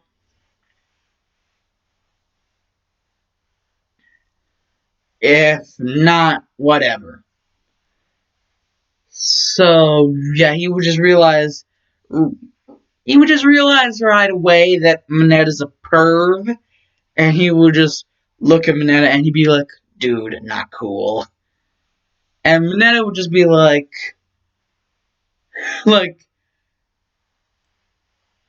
Izuku would have seen him, like, using a peephole to look at women, and he would have just been like, not cool at all. And, well,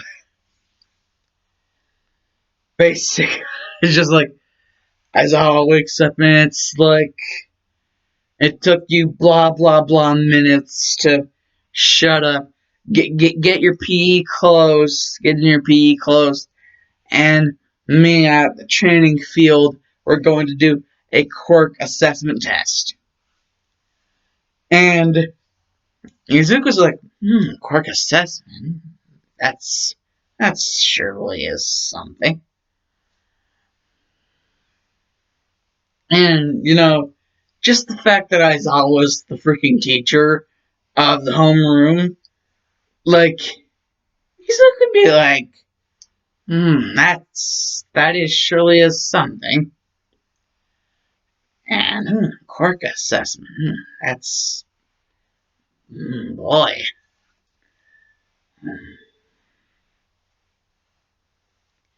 And whenever it comes time for the quirk assessment, like basically all of these, like Izuku just squashes them all. He just flattens them like a pancake.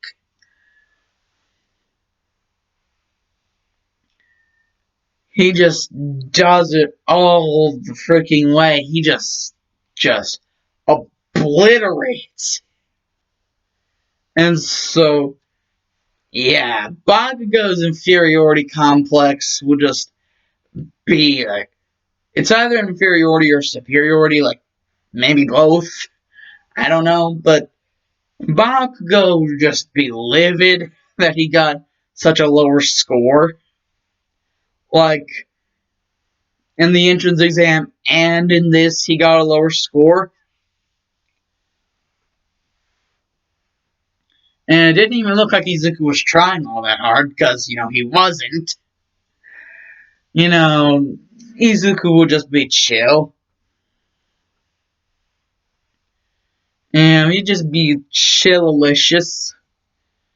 And, soon it would be the end of the day. And, the next thing to happen would be the heroes versus villains. And, All Might would come in for the heroes versus villains. And he'd be like, I am here. And, I am here to be your teacher for this next event thing. The heroes versus villains. Two heroes, two villains. Villains come into the building in the Model City first in order to lay down the bomb and, a certain place and, plan out their own strategy. And then the heroes come in afterwards. And, Izuku's just like fine with this because apparently it turns out that out of what they picked, Izuku's apparently going to be the first one to go through this. But, Izuku's like, why did he get paired up with... Who is this lady? He's never seen her before. He's seen the Ochako girl.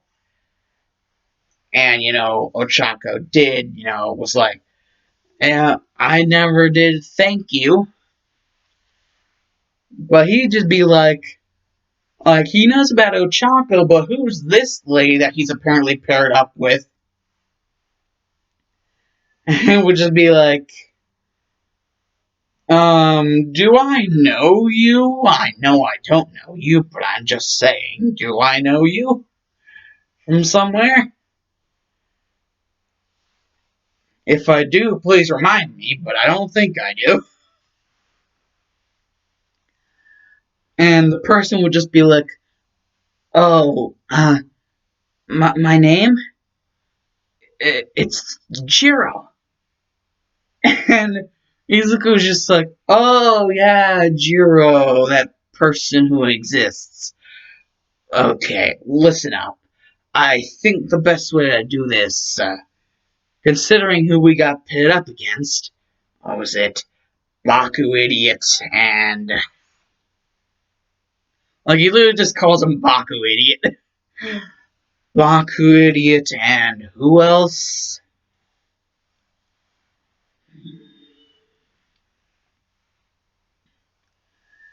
And, Jiro would just be like, I think it was the guy with the hardening quirk. And Izuku would just be like, oh, so the guy with the red hair? Didn't he dye it because of some hero that he liked? Ah, what a tool. And Jiro's like, you shouldn't be saying those kind of things. And just Izuku would kind of try to explain his point to Jiro. And the more that he would explain the whole thing to Jiro, the more she would kind of get it. Why he said that Kirishima was a tool.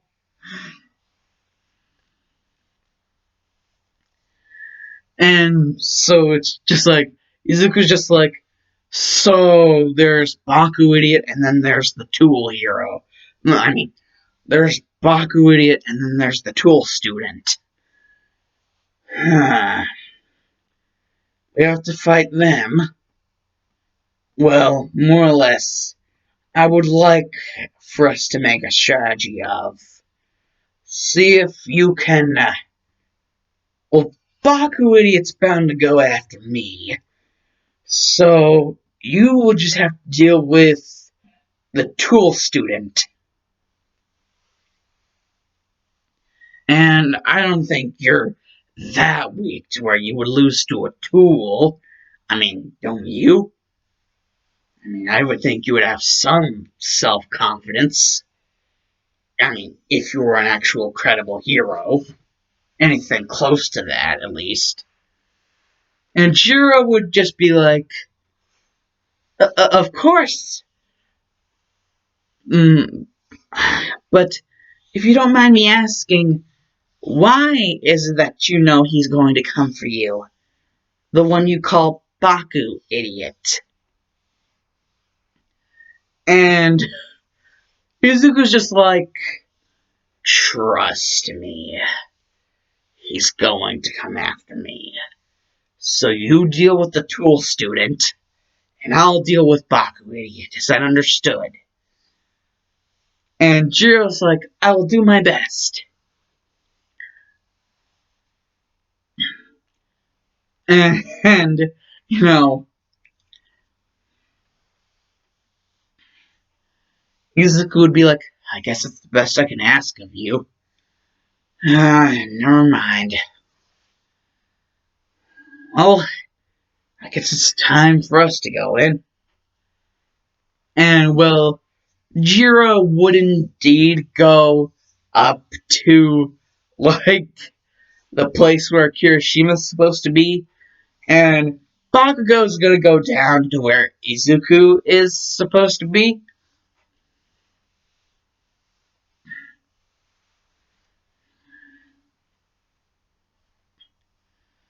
And, Bakugo would just see Izuku, and Izuku would be like, sup, Baku, idiot?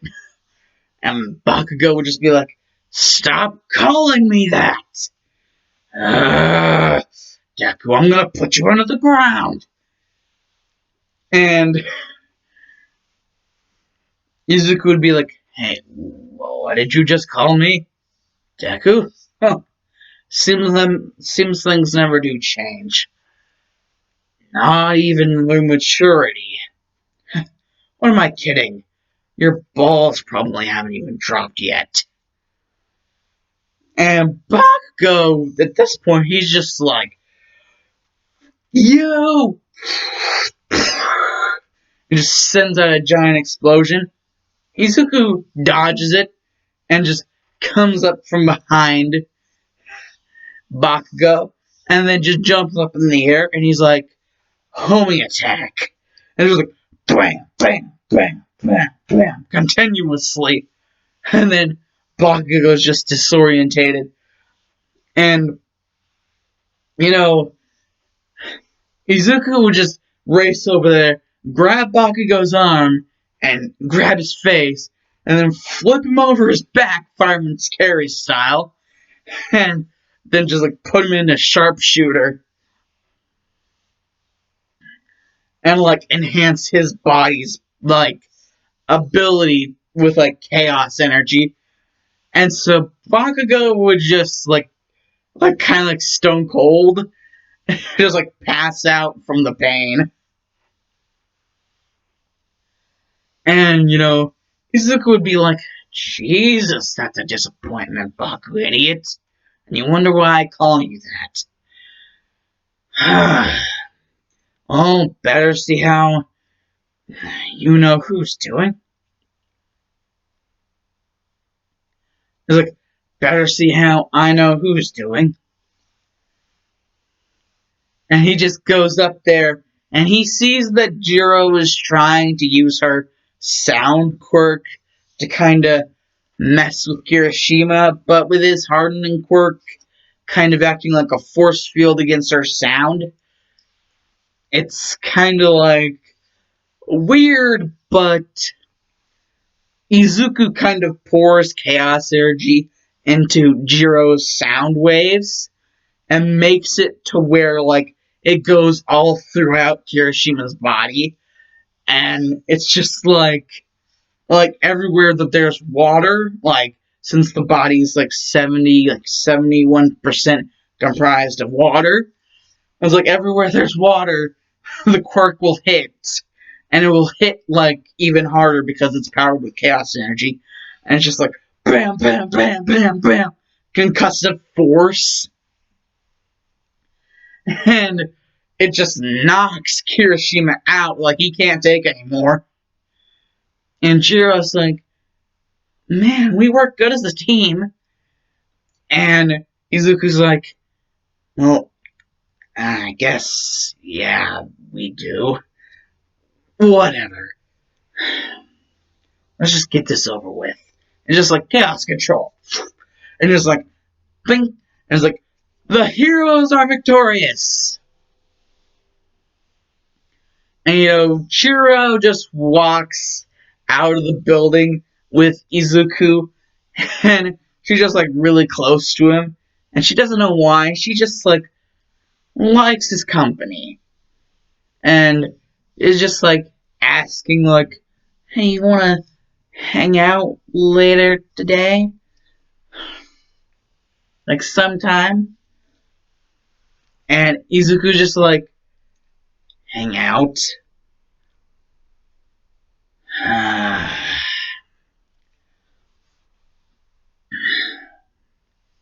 You want me to hang out with you?" And Jiro's like, "Yes, that would be nice. My parents own a music store. I work at it." And Izuku's like, "What kind of music?" And Jiro's just like, "All kinds." And it's just Izuku just looking at her, and she's just like, "Yeah, from classical all the way to dubstep. All sorts of music." And Izuku's just like, "Well then, I guess we can indeed hang out, Jiro." And he just gets out his cell phone and he's just like, "Hey, Mom, you mind if I hang out with a certain someone?" And Inko on the other line is just like, "What, you made a friend?" And Izuku's just like, Mom, please, just yes or no." And Inko's just like, um, uh, "Sure, it's fine. Perfectly fine. It's just, may I know who they are and how far away it would be from home? You would be from home." And, like, Izuku was just giving all this feedback to Jiro, and Jiro's like, "Oh, it's this far from this destination." And he would just be feeding that back to his mother, like Izuku would be giving that feedback back to his mother. And Inko's just like, "Of course, sweetie." Mwah. And Izuku's just like, "Oh my god, even though it's through a phone, I still feel so... Oh my god, cringe. The cringe is real. Even though it's only through the phone, the cringe is so real." And Jiro is just like, what could be so bad that he'd be acting like that? And it's just like, Izuku heard that and he'd just be like, "It's nothing you need to be worried about, Jiro." So, um, you lead the way. I mean, it's your parents' store. And Jiro would just be like, "Oh, you're interested in the music that fast? Okay." And then she just leads him, and it would just be like, "Okay, is this sort of alphabetical order in terms of types of music?" And Jiro's like, "Oh, yeah, alphabetical order." And Izuku's like, "Oh, then I know exactly where to look." And then he's just like, "Chaos control." And he's like, "Chaos control." She's like, "Back." And, he would have a couple different CDs. And Jiro would all realize that, oh, you like that type of music. And Izuku's like, "Are you kidding?" And then he would just put it in, and he'd just be like, "Da-na-na-na-na-na-na, da-na-na-na-na-na, da-na-na-na-na-na, da-na-na-na-na-na, you, na-na-na-na-na-na, na-na-na-na-na-na, ah, a dog is beaten over and over. Na-na-na-na-na. This is who I am, not a shadow of who I want to be. Try to understand, this is what you made me, and you're not ever gonna change me." And he just head banging out. He should be like, "Yeah, that's the real good shit." And Jiro would just be like, "Interesting, very interesting." Man, you got a very interesting taste in music.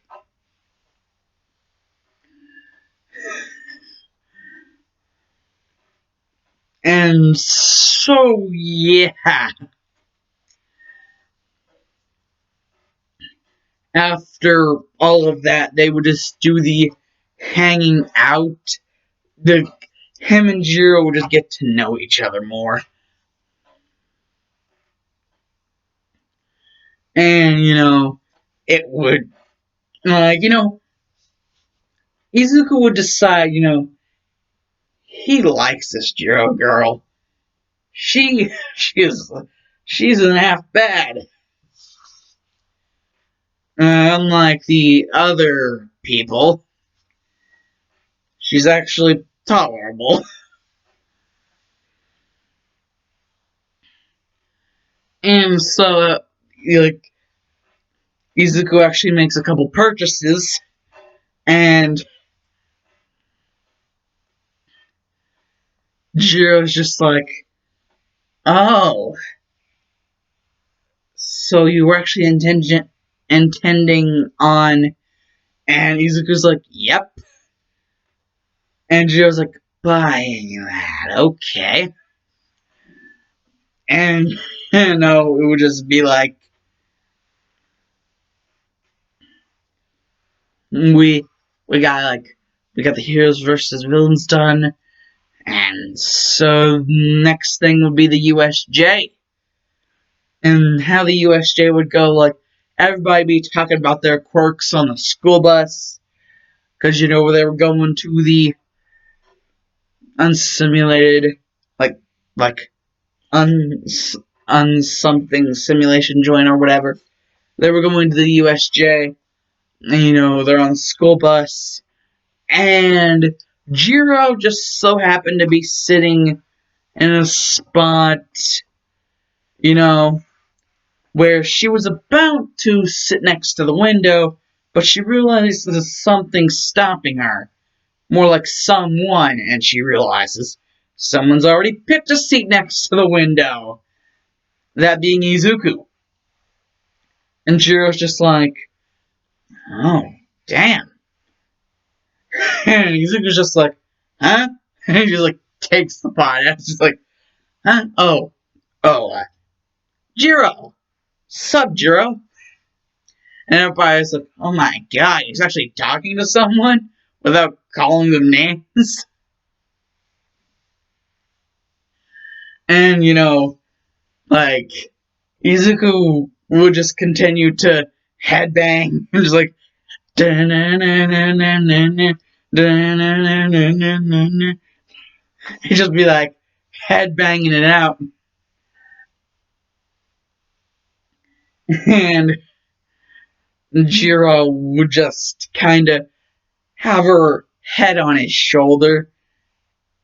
Eventually, whenever, like, Izuku just decided to be a little bit more laid back, just instead of like headbanging to the music, just letting it flow through his mind hole. And so he just a little bit more laid back. And so Jiro would just go around and like have her head on his shoulder, and then all of a sudden he would just be like, huh? And Jiro would be like, ah! And Izuku would be like, just because I was surprised doesn't mean I want you to stop. And Jiro's like, oh, you're okay with that? And Izuku's like, hey, Jiro, we're all friends here. It's fine.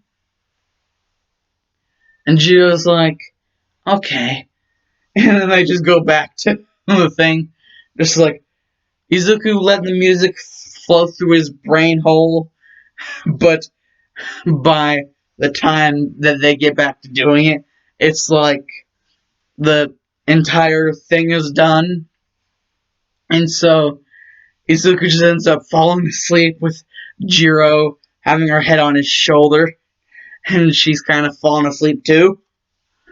And then they all just get woken up, and this time Jiro almost gets karate chopped because of what woke them up.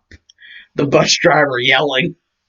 And, Izuku doesn't like people that, are annoying to him. So he was about to karate chop somebody until he realized person next to him, Jiro, he would have karate chopped her face in half. Unless he didn't restrain himself, and which he did. So yeah, they just go into the building, and, it's like the chaos energy radiating within Izuku. It's like almost like the whole Takal thing about like basically the whole speech that she made in Sonic Adventure 1. I can't exactly remember all the words. Like concrete, but like the chaos energy resonating through Izuku, he'd be able to tell some crazy mofos were here. And then all of a sudden, like, the warp portal would open up, and Shigaraki, Kurogiri, and the Nomu would come out, and Izuku would just be like, oh, this is some serious shit. Serious serial shit. And as I was just like, stay behind me. And just like, he tells everybody, stay behind me. And, Kurogiri does his thing, messes up the Hero 13 really bad. And it's just,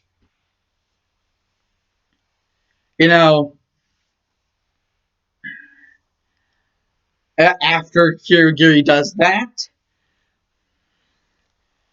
it's like, Izuku just sees like 13 was only trying to protect the students by using her quirk black hole, and like freaking Kurogiri, he just like, it's even worse than what happened to her in canon, because now she's like hanging on for dear life. And actually, Izuku starts to hold 13 in his arms, and he's just like, 13, 13. Aizawa's sent out that Four Eyes kid to go get help from the heroes. The heroes are going to get here, and they're going to save everyone. Because Izuku's kind of freaking out now, because this is some serious serial business. Like, even worse than in the alleyway. So, like, and then, 13 is actually dying, like, really fast. And in his arms. Like, he's seeing 13 die in his arms. And, like, as the last gasp of breath escaped 13, Izuku was just like, you bastard, you killed her. And, Kurogiri's just like, we're villains, we're villains, that's what we do. Or are you that new to the neighborhood? And, like, Izuku's just like, you, I'm going to your face up. And Kirigi's just like, nice. He's just like, tough words for someone who I'm pretty sure won't even be able to touch me. And Izuku's just like, I've had enough. And he would just speed over there, and he would just be like, homing attacking, and light speed dashing all around Kurogiri, hitting him in the special plated area where it, like, does the damage. And Kurogiri would just start getting messed up. And Shigaraki would notice this and would be like, Nomu, kill the child. That one.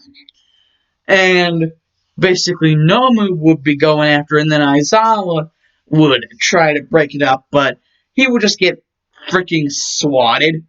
And this would only piss Izuku off even more. That's all it seems to be doing, is just making him even more angry.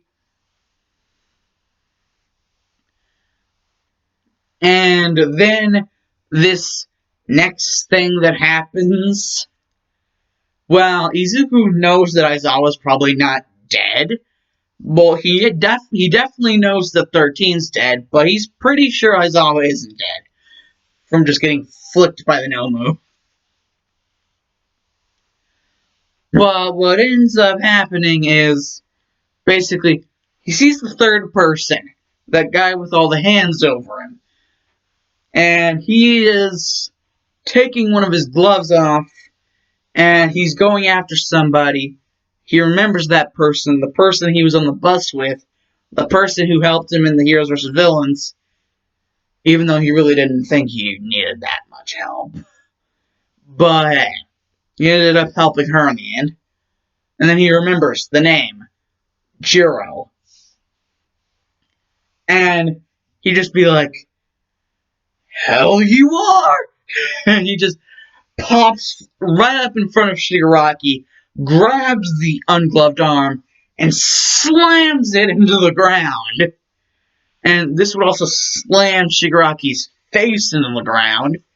And then he would just throw him up into the air, and just chaos control. And then he would just pop back, and right while they're in the middle of the air, yeah, Izuku would just grab the ungloved arm and, like, pin it to Shigaraki's back, and, like, Shigaraki's insides would start to, like, decay away. And during the process of this entire thing, Izuku would just be like, I've had enough of this. Chaos Blast! And it was like, and then, basically, without Shigaraki, Nomu doesn't really have anyone to command it, because Kurogiri basically got winded all the way to hell. So he is not really willing to be around here any longer than he needs to be. So he just warp gates out before Izuku can get to him. And now they have the Nomu to deal with. And this is where Izuku's like, I've had it up to here with this shit. And he'd just be like, ting, ting. And he'd just be like, ah. And then, like, there would just be this gem-like thing. And basically, like, 7 of them would be there. And then, like, it would kind of be like Sonic's Final Smash and Brawl, like, where all the emeralds pop up. And then they just get absorbed into his body. And then he just becomes super. And so, it would be Super Izuku. This is the ultimate power, Super Izuku. Now, die! And he's just like, Chaos, Blast, Beam! And he just like, fries the Nomu like Kentucky Fried Nomu chicken. Like, it will just be complete obliteration on the part of Izuku here. He would have just obliterated him like,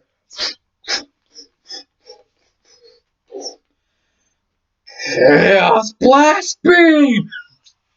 Like a giant freaking Final Flash.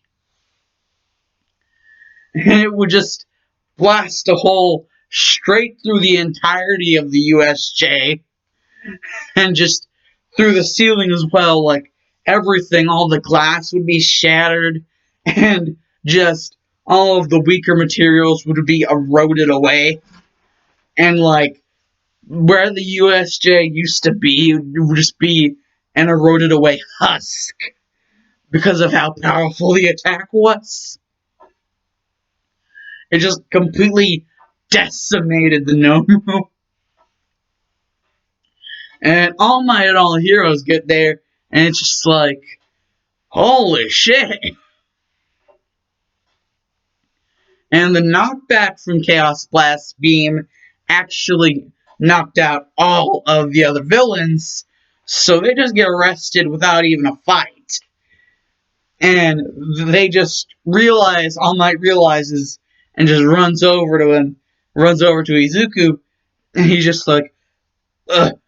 He just sees the rings, and, he just, like, puts the rings back around Izuku's wrists, and, like, all of the emerald-like object things, they just start spewing out of Izuku, like the 7 of them, and then they start rotating, and then they dissipate. So basically, Izuku can summon, like, clone Chaos Emeralds with, like, basically, if he ever takes off the inhibitor rings, he'll have the ability to create, like, clones of the Chaos Emeralds. They basically serve the same purpose, to turn him super. And in his super form, it would basically the black hair with red streaks, but instead the black would be blonde.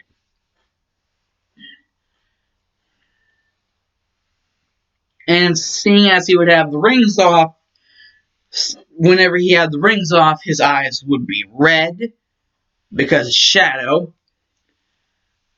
But whenever All Might puts the rings back on, whenever he puts them back on, Izuku, his eyes turn back to green. And Izuku's just like, All Might,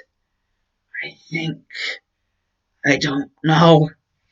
And All Might's like, no, Izuku, you're going to make it. I was able to fix things before they got too out of hand with your powers. And by that he basically means he put the inhibitor rings back on. Because if they had been off of him for too long, he basically would have died. But All Might got there in time, and so Izuku, thinking that he was going to die, All Might would have given him the reassurance, you're not going to die. And so basically after that, the whole USJ incident, yes, things are pretty crappy.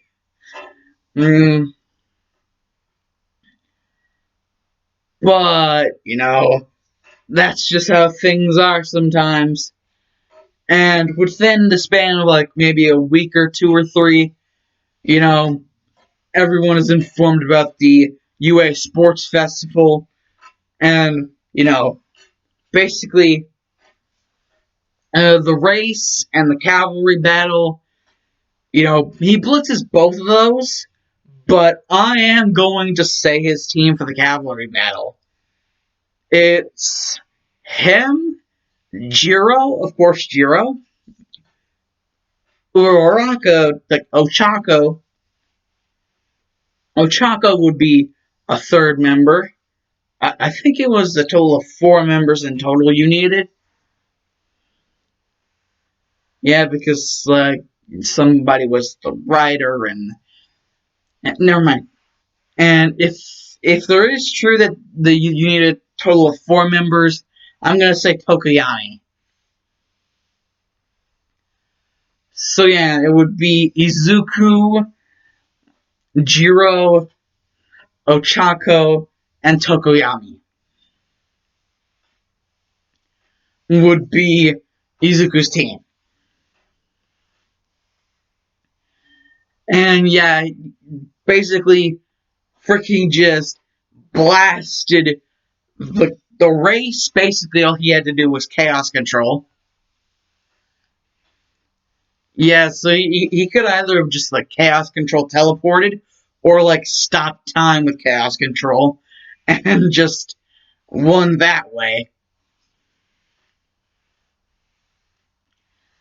And so yeah, whenever we actually get to the fights, the first fight that Izuku gets in, you know, it's against Shinso. And, all of the chaos powers, like the powers of the emeralds, it would kind of give him a forewarning of Shinso's quirk, what it can do. Like, it's kind of like that one song, like the thing for Pumpkin Hill. That one's like the power of the emerald, I feel it in my feet. Something like that. A ghost's pumpkin soup, I think is what's called. It's either pumpkin soup or pumpkin stew or whatever. And she knows. And so it's just like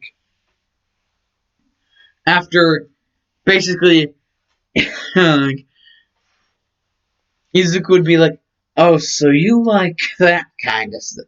Like he'd just be thinking in his head, "Oh, so he likes that kind of foreplay, huh? Well then, allow him to see the back of my hand kind of foreplay." And you would just cast control. It's like, and it's like, BAM! Backhand. Shoto so hard that he fell to the ground and passed out. Just like, backhand. And that would just be like a one-hit wonder. And the next fight would be against, excuse me. The next fight would be against Shoto. And Shoto would use his fire power, but that's only because he saw how powerful Super Izuku was. He saw Super Izuku and what he did with Chaos Blast Beam, and what he just saw, what he saw, he was just like, there's no way I can beat this guy with only using my eyesight. Even though I hate it, I'm gonna have to use my fire side. And over the turn of the fight, like Izuku's slowly able to get the scoop on why he hates like the whole fire thing so much. And he ends up beating some sense into Shoto about, the whole situation with his quirk. Like the fire side of it. It's just like, dude, get over yourself. And so yeah, that's how that would happen. Like, Izuku would kind of just just smack Shoto silly, because he knows he can do better than this. I mean, come on. If he's supposed to be such a great guy that he got in due to recommendations, like, Jesus, like, really? I mean, come on, man. Jesus. Really? And so, the final fight would basically be, you know, Izuku against Bakugo. And Bakugo will be like, I am not going to lose to you again. It's not going to happen. Even if I have to kill you. And eventually it gets to the point where, Bakugo's about to go for his howitzer impact. But then Izuku would just be like, Chaos Control, like, it'd be like the Zawarado version, like,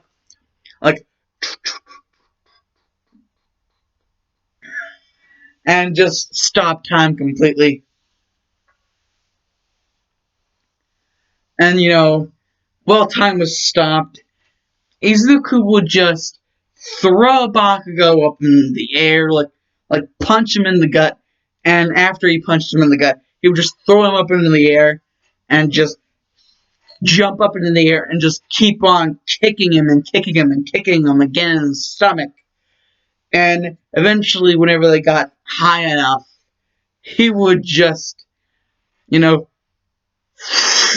time resumes, like Jotaro shit. Like, like, just that. And whenever time would resume back to normal, like, Izuku would take advantage of Bakugo's disorientation, and he would just have a chaos spear like built up into one of his hands, and he would smack Bakugo with that hand, and it would lay a discharge of chaos spear up into Bakugo's face, and he would just fall all the way down. And, Bakugo's unconscious and out of bounds. And, Izuku just backflips all the way down back to the arena. Just to be a badass. And he's just like, I'm the coolest. And it's like, first place goes to Izuku, second place goes to Bakugo, third place goes to Shoto. All their medals and shit. And, well, after the sports festival, it would basically, like, not long after the sports festival, Ida would be looking very glum, and Izuku would be like, listen, dude, you're kind of cramping the mood, and that's me saying that. What is up? And Ida's just like, finally, after so much prying, Ida's just like, it's my brother Ingenium. He was attacked by the hero killer Stain. And Izuku's like, hero killer Stain? And, just tries to give Ida the advice, but, we all know Ida's not going to listen.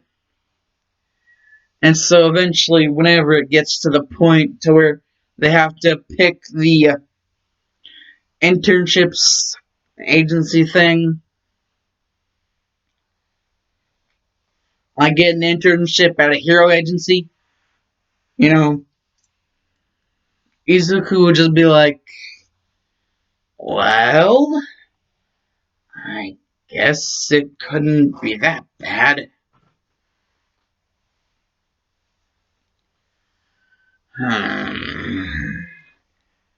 Apparently, the old man was a teacher of All Might. Izuku's just looking through some stuff on the internet. And, whenever he says the old man, he would basically be meaning Gran Torino. And so, he would sign up for Gran Torino's agency. He's like, if he was a teacher of All Might, and All Might's supposed to be this, super powerful hero, he's just like, okay then, let's do this shit. And, Gran Torino would have his whole thing where Izuku would have to land a hit on him.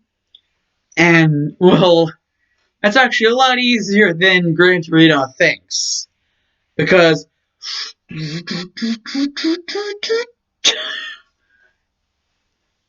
Gran Torino can't even ban this because technically, as Izuku would later explain to him, it's not a quirk.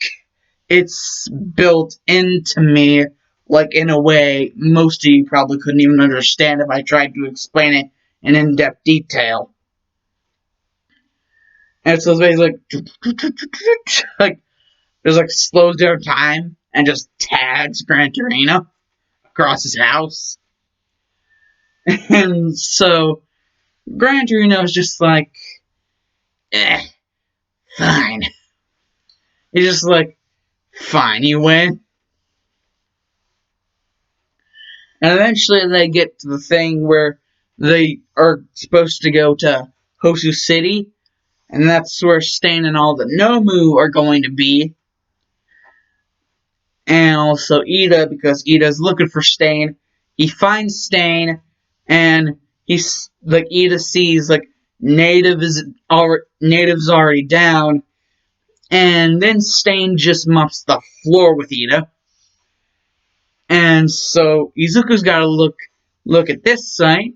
He sees Ida. I mean, that's just another one of his classmates. But looking at native, you know, already whenever Ida mentioned that his brother was the hero in Genium, that reminded him of what happened to 13, and the whole thing about seeing a native in his condition, a condition that he's in, it brings them back even more. It brings even more of the memories back of just 13 dying in his arms. And Izuku was just like, I'm gonna rip you to pieces. And Stain is like, oh, and I will to you. And they just charge after each other, and Stain's just like, you're just a fake hero. And Izuku's like, no way in hell. I'm the ultimate life form, mother. And he's just like, outie. And Stain's like, where the hell did he? And then, Izuku would just come, right from above him, and, grab him by the head, throw him behind him, and then just, roundhouse kick. And, Stain would just, he's like, ugh, what the hell? What was that? And then all of a sudden, gone again, and then just, sends, a hug, boom, right into Stain's jaw, and then grabs Stain's leg, throws him up in the air, and just grabs him by the torso, and flips him like a pancake onto his back, and knees into his back, and then just starts freaking wrist smacking him, freaking sloppy, and then just dragon throwing him, and then, popping back up, right above him, and then just landing down. BAM! And Stain is just in the ground, just, in pain. So much pain. Izuku is friggin' savagery. He's on freaking destruct mode with this guy. He doesn't even want any part of him. Unless that part of him is dead. And, he's just picking up Stain by the collar, just for extra humiliation, and just has a blast straight aimed for his face, like a blast of chaos energy. And nothing special, just a regular blast of chaos energy to blast through his skull. But instead of doing that, because Gran Torino reminds him heroes don't kill, he just sears the chaos energy into Stain's face, just giving him a big ol' exposed flesh mark all around his face, and all over his face, He just like melted open his freaking face. And so Stan is slowly starting to succumb to all of his injuries. And yeah, it's not looking good. It's just none of it is looking good. It's just, oh, bejesus. And the whole deal with the Nomus, yeah, the heroes got it covered, actually. The heroes, knowing of just how bad, like, the thrashing Stain took, they just clean up the rest of the mess for everybody. And, well, that would end the whole internships agencies thing. And then the next would be the training camp. First, they would have to take the test. Izuku would freaking ace the test. And even the whole remedial classes threat would just be like, just a threat, nothing more. Izuku would just be like, it's just a threat, nothing more. Because of the fact that I know I can do this. And, Izuku's just like, he would kind of be down in the glumps because, Ida would have been pretty damaged, and so would have Native been pretty damaged, and Ingenium as well is also damaged. Just, it's like, it hurts him deep down inside, even though he doesn't want to show his feelings. He doesn't want to let people know about his soft inner shell. The only one who really gets to have a peek at that soft inner shell is Jiro, and that's because he lets her.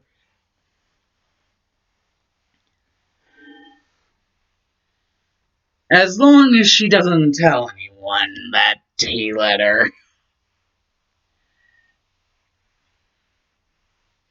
And Kirishima would just whisper over to him. He would just be like, so, hey, are you two a thing? And Izuku would just be like, we're friends, not... And Kirishima's like, oh, so you're totally a thing. No one stirs like that unless they're a thing with someone else. So Jiro, you're a thing with Izuku?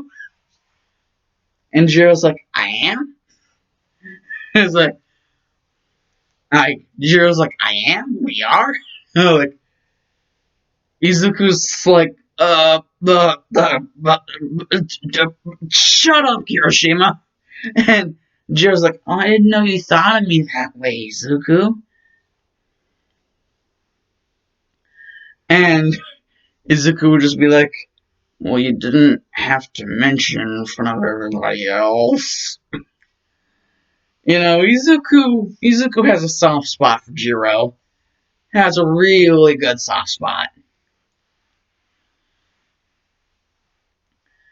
And so, yeah. Oh, let's clear it up and out.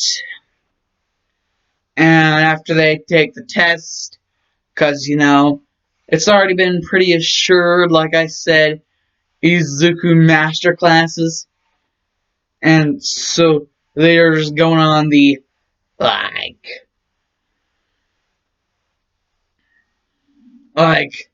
training thing. The whole training camp. And, the Wild Pussycats would have gotten involved, but, one look at Deku and they're just like, no, no, no, no, no. One look at Izuku and they're just like, yeah, we can do without that. And so he's pretty much blamed for the fact that no one got any help from the Wild Pussycats. That they weren't assisted at all. all of the blame is just put on him. And Jiro's just like, guys, just give him a break, Jesus. And Izuku's like, no, I'm fine.